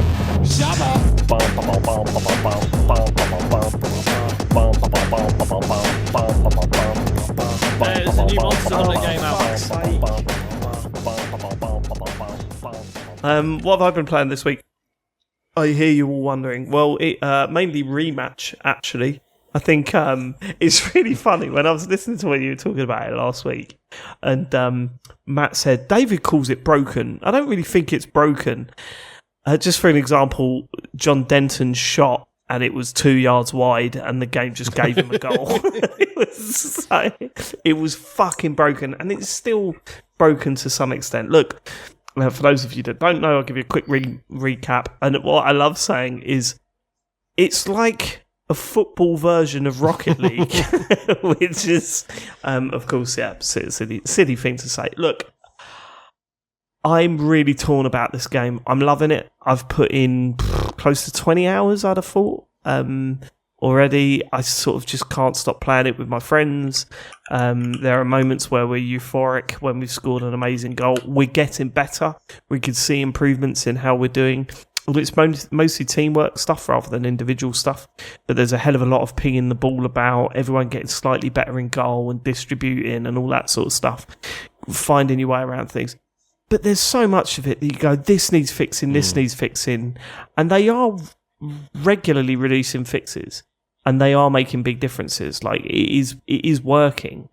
What they're doing to the game is working. But it still needs a ton of work to get to it's like what Matt said last week. It's very telling that they're calling this season 0. Yeah. It definitely feels like it's still within some sort of beta phase. You mentioned last week that they announced that they had 1 million unique players. That went up to 3 million. Oh, shit. Between you recording that podcast and putting it out there. Obviously, it's way more now. My concern with this game is that I can't see where the ceiling is for how good people can get to it, get at it. When you play Rocket League, the ideas and the way people were playing that after just a couple of months, you were like, holy shit, how are they even achieving this? Well, yeah, this one I'm kind of like I don't know where the ceiling is. I don't know how competitive it's going to get. And even if it is competitive, even if it is even if there is a high ceiling. When I was a kid, and do you remember going to like family parties and there'd be a DJ and they would have like a box of lights at the front of their DJ set? I used to just sit in front of those box of lights and just look at the lights. I'm so fucked up.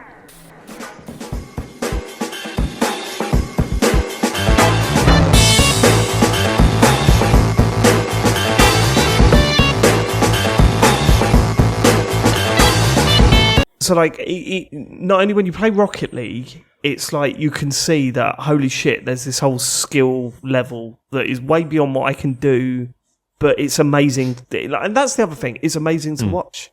Whereas, like, this, everything's still really stilted and it's kind of mechanical. And I was going to say, is that, because Rocket League is like, well, here's some controls, but it's a toolkit and it's the physics and the things people, like say, people figuring out how to do stuff within that. Whereas Rematch is like, well, no, these are the buttons and each one has a specific action, and that's kind of it. Yeah. Yeah, that's where I'm getting to. And you can do interesting things within that set of moves, like flicking it off the wall and trying to trick a player into thinking it. But I think that's got a limit to how interesting that can be. And I worry that eventually that's just going to become a bit boring and people will move on. But we'll see. I mean, for a sports game, 20 hours is not a lot to put into. Every year we put over 100 hours into bloody FC series. So I'm sure we'll be playing this a lot more over the coming months. It's just whether it sticks. And I'll be really interested to see how it develops going forward. And not only that, from financially as well. I mean, obviously this has got a battle pass or the equivalent, and it's got a shop where you can buy things. But really, in football games, you create your character and then you don't want to do anything to that character. Like, I mean, some people do.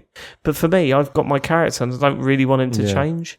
So it'd be interesting to see how they try and convince me to spend more money on it. But yeah, most of the stuff that you said last week, I sort of agree with. I am still really enjoying my time with it though, and it is insanely addictive. Like, you finish one game, you want to do the next one.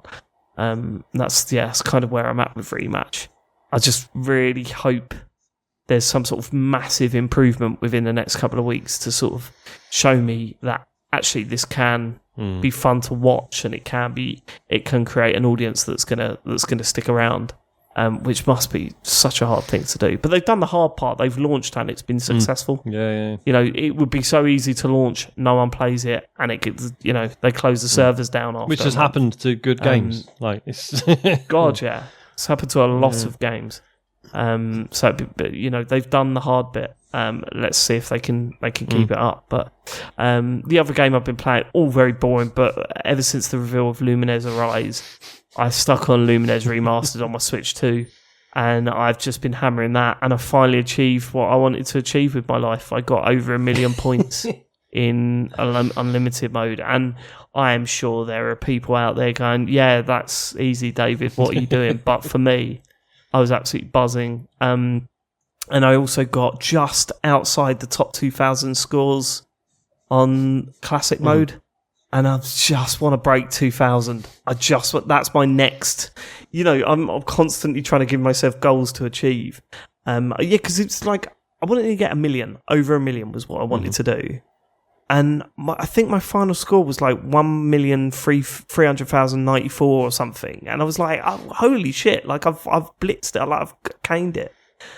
But it wasn't enough, and now I'm like ranked 2095 on Lumines Classic mode, and I think just if I have a really good run of it, I can get into the top 2000, and that, I mean, you got to be happy with that shit, right? Like, that is a popular game. The only thing that concerns me, and I don't want to look into it because I don't want to belittle my achievement, is pretty sure the scoreboard on the Switch is just people playing it on the Switch rather than everyone playing Lumines. I could be wrong, but I'm pretty confident that it's just people playing it on the Switch.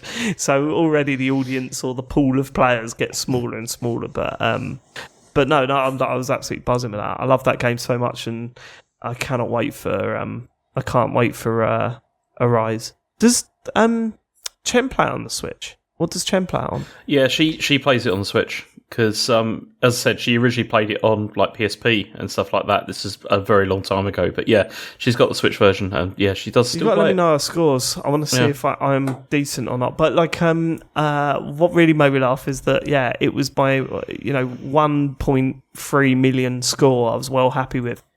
1 hour and 40 minutes that game took me. That one game, an hour and 40 minutes. Oh, damn. It was during the heat wave on... When did I do it? It was Saturday, I think.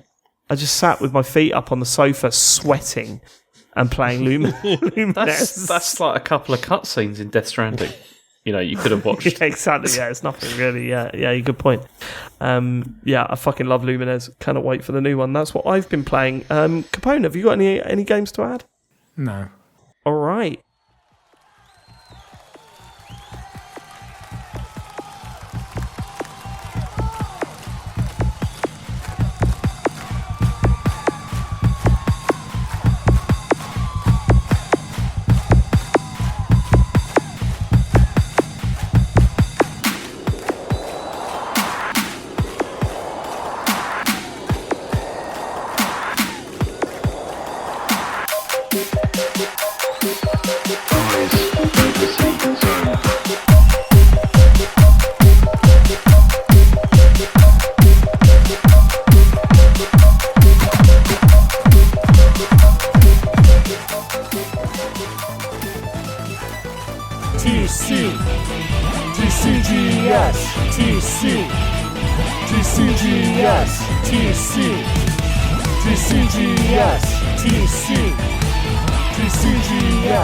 See that game? Fucking do it. I used to love doing forward rolls. Fucking do it.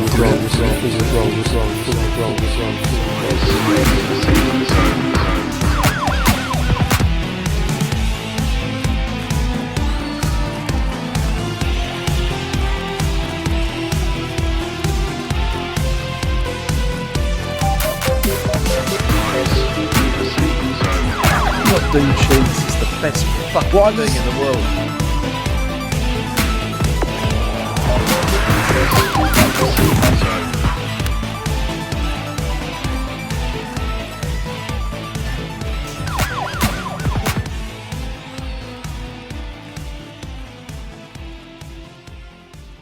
Let's get to questions then and wrap this one up, shall we? If you want to send us a question, go to tcgs.co/dear TCGS in your web browser of choice. Gasman says, hi guys, the 501 Legion are nerds dressing up at events as Star Wars Imperial soldiers, any rank from Stormtrooper to officers, and even Big Boy Vader now and again. I was recently at a metal music festival and was pondering these guys walking about. I'm all for nerdish appreciation in general, and especially for Star Wars, although the sweet taste did turn a little sour after 1999. However, I do find it weird that the Empire as a faction or character is most definitely a reflection of evil, fascism and intolerance. For the 501 lads, they're clearly happy to be portraying this out and about, and seeing that being celebrated is a little weird to me. Is it just age and silliness catching up with me, and have you had similar experiences or examples from gaming? Much love, Gasman. I get what you mean. I remember get what you seeing, mean. yeah, it was like, I think it was like Father's Day, and there was, that t-shirt that has like Darth Vader, and it's like, best dad in the galaxy. It's like he tried to kill his son. And he killed many children. Yeah, murdered loads and loads of people. Yeah. And we watched Revenge of the Sith this weekend. So Harry's going through a Star Wars phase again. And he'd never seen the prequels because I said, don't worry about it, Harry, don't bother. So we watched them. And even he just went, "What, Dad, why did he do that?" And I was like, well, because, the whole idea was that Jedis couldn't Yeah, but they were kids. And I was like, yeah. And also, when you think about it, the whole point is they're being trained to be a Jedi. So just take out the people that are training to do them, and I think you'll be all right. But instead, he just walked in and a really bad acting child went, but listen, what are we going to do then? It's not the younglings. Not the younglings. Not the younglings. Yeah. And then in the same film, his girlfriend went, "No, there's good in him." And you go, "No, there isn't, There's only mate. Coming back from that, Padme. There's no coming back from killing a bunch of children." That is, I've. That was actually one of the fans when we did Star Calls, James. Yeah. One of the things I went into was like, I know there's like a big divide, and there's people that like love the Jedi, and then there's also people that love Darth Vader and love all that side of things. I was like, I wonder how they balance that to get that to where. Oh, they don't. They're actual Nazis, so that's fine, I guess. Then. But also, Gazman, I think, don't get too wound up about it. I think it's like comic book stuff, isn't it? You know, there's people that prefer Joker to Batman, and there's people that prefer Waluigi to Luigi. I think it's on that level rather than any serious thought of fascism. But I think it's Charlie. fine to notice and be like, oh, it's all right. I don't know. It's fine to have feelings about that, I think. Yeah, it's like Charlie. Charlie likes the bad guys and things, and I'm not going to sit him down and say you can't because the ideologies aren't. You shouldn't call him that. Yeah, I've always wanted to do that. I've been waiting 3 years. In the edit, you want to cut me out doing it, and then it's so you just have it. It's fine. Can you say it again, Dave? Just so you know. So I sat Charlie down and called him a cunt. You can't say that. Okay, that's right. Sorry. Come on. Thanks. You got me. You got me. Any more questions? We've got one more from Howard Donald. It says, the other night I was playing Call of Duty and I started getting a pain in my trigger finger and had to stop playing. I remember when I was younger, my dad would play computer games with me but couldn't play for long because he said his fingers and hands would hurt after a while. I always thought it was an excuse because I was beating him. I think this is the first time I've realised I'm now old. Have you guys had any moments with gaming that made you think I'm old now? Yes. Oh, God, yeah, constantly. Constantly. What was yours, Capone? Eyesight. Really? I'm not sure if it's just TVs going super HD and 4K, but games that just have really small text. Is that my age or is that technology? I'm not sure. I think it's coming from both sides, isn't it? I mean, most games are like pretty good at accessibility stuff now, right? So usually you can make the text bigger. It's better, isn't it? Because wasn't it always that it was because the people developing the stuff are like, you know, doing it on a PC in front of a PC, like with it, like, you know, like no distance from their faces. But yeah, it's definitely. But no, eyesight is definitely the same for me. Yeah, eyesight's the same for me. I know I wear glasses now when I look at screens and stuff. But there's also, you know, sometimes when you're looking at some of the settings and all that, and it's just, you know, that's the bit that gets me. There is part of me that goes, I remember just putting in a game and it working. And like now, I've got to log in to play a single player game. And if I don't log on to an online server to play a single player game, then it says I can't play my single player game. Like that, you know, there's all that stuff. There's the microtransaction stuff. There's part of me that's like, I've really got to pay for this as well now, have I? Brilliant. Setting up accounts for kids as well. Fucking... Yeah, oh no, that's a fucking nightmare. But also, playing a teenager's first-person shooter, have you done that? So there's teenagers playing a first-person shooter, and they go, oh, do you want a game? And you push the stick, and it is so highly sensitive that you go, well, how do you play it like this? You go, well, otherwise it's too slow to turn around. Yeah. Good. I'd be just spinning on the spot like 100 miles out. I'd be like that woman under the helicopter. Pressing I get that with Asher because he plays a lot of stuff. James wasn't listening then, was he? No, I got the helicopter spinning thing, and no. Oh, you're over it? No, I'm not. So it's a visual thing for me. He's developing an immunity to it. That's what's happening. I've got to see it.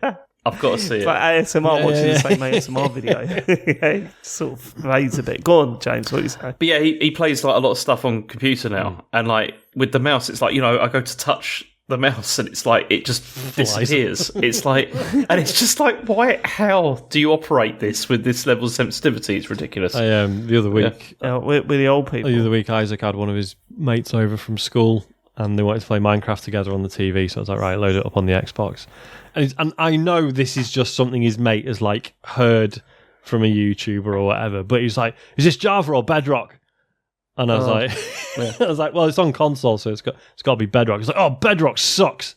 Java's the problem. I know. I'm so sick of Java, honestly, because it's all Asher wants to play now, and I'm sure a lot of it is because he does all like the modding stuff as well now. It's more moddable. But yeah, he's always on the computer. It's really irritating. I'll tell you, on the reverse of that though, what has been improved dramatically is controllers. Because when I was genuinely worried about this. I remember being in my house in Milton Keynes and playing, whatever, Rainbow Six at the time. And I remember discovering that my fingers, like if I made a fist out of my hand and then I slowly released my fingers, they wouldn't have full range of movement. They would click and then click into the next place.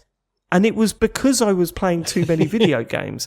And that doesn't do it anymore because controllers are not horrible to hold anymore. They're actually I still get that with my thumbs, but yeah, my fingers are okay. I used to, when I was... You've only got a couple of positions you can move your thumb and it just sort of to clicks, is it? Yeah. When I was big into Destiny 2, I was getting the saw trigger finger, but then I realised that most people have their middle finger on the trigger finger and then their index finger on the bumper. Yeah, I can't do that. Yeah, people. Yeah, that's advanced play, isn't it? Well, that's what I had to start doing because a fucking index finger was killing me. I mean, I should have just. What I actually did was stop playing eventually, but yeah,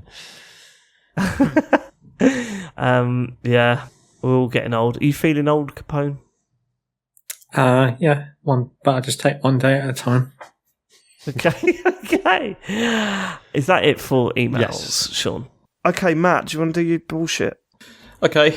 I mean, I'm assuming there's no streams this week, right? I mean, are you doing one, Sean? No. Okay, so there's no streams this week. Let's tell you what I'm going to do. While Matt's not here, I'm just going to delete Twitch from the top of the socials. There's not a lot to because say, we haven't done a. Well, I was just going to say we've not done a stream this year. Because I believe Matt does want to play Peak, and it would be very funny to do a stream with him. But obviously, I don't know where he's at this week. So, has he overclocked his PC enough to be able to run a Peak? That's the question. Indie game. Exactly. Yeah. We'll find out next week. So yeah, but probably no streams. I mean, I might go back to Bloodborne on Friday, but I'll see how I'm feeling about it, whether it's going to happen or not. But normally, stay tuned. Do you remember how upset Matt got with me when I was doing when I used to do the socials, and he used to listeners. He genuinely got upset with me about this. This wasn't a bit for the show. When I got bored during his socials and started going, oh, that's enough for the socials this week. Genuinely pissed off with me about that. It was so fun. That's why I only did it for a few weeks. Yeah, but normally you can watch this podcast on Twitch every Monday night by going to TCGS Co. And if you do that, if you have Amazon Prime and a Twitch account, you can connect your accounts and you can get a free subscription. And that it would be nice. We'd really appreciate it if you could subscribe to our channel. If you miss the streams or you miss the show, you can go to YouTube and you can search TCGS and you can see all the VODs and all the podcasts and stuff like that. What's up? We love that, Capone. I was trying to do, I was trying to do that, but I got the wrong sound effect. What did you do? Was that what that was? All I heard was... Yeah, I thought there was like a police car going past or something. I thought I was doing pretty well. I was like trying to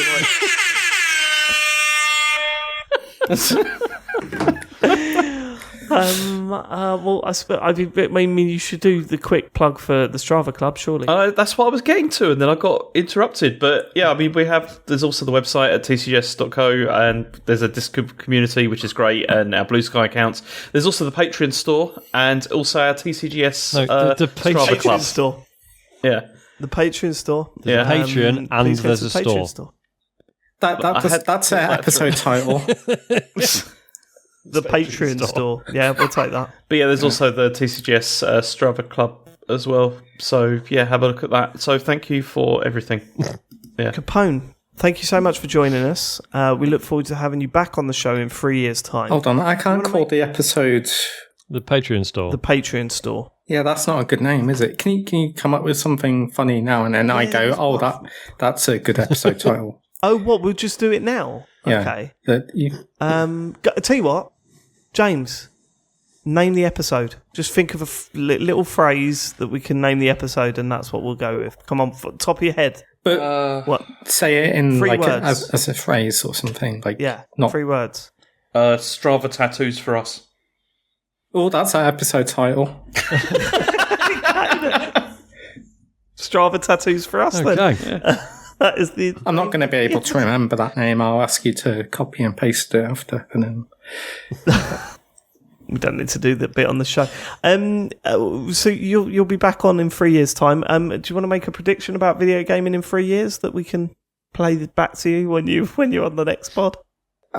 Yes, the next Tomb Raider won't have Lara Croft as the main protagonist. That is a great prediction. Thank you so much for living it, everyone. We will catch you next week for some more video game chit chat. Goodbye. Wait. You didn't ask me to do the plug. Yeah. Goodbye. Oh, sorry. Did you have a plug? No.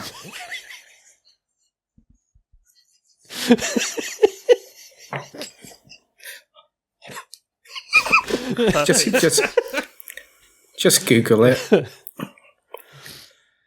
Just Google it. That's what Ian Lee says. Yeah, he does.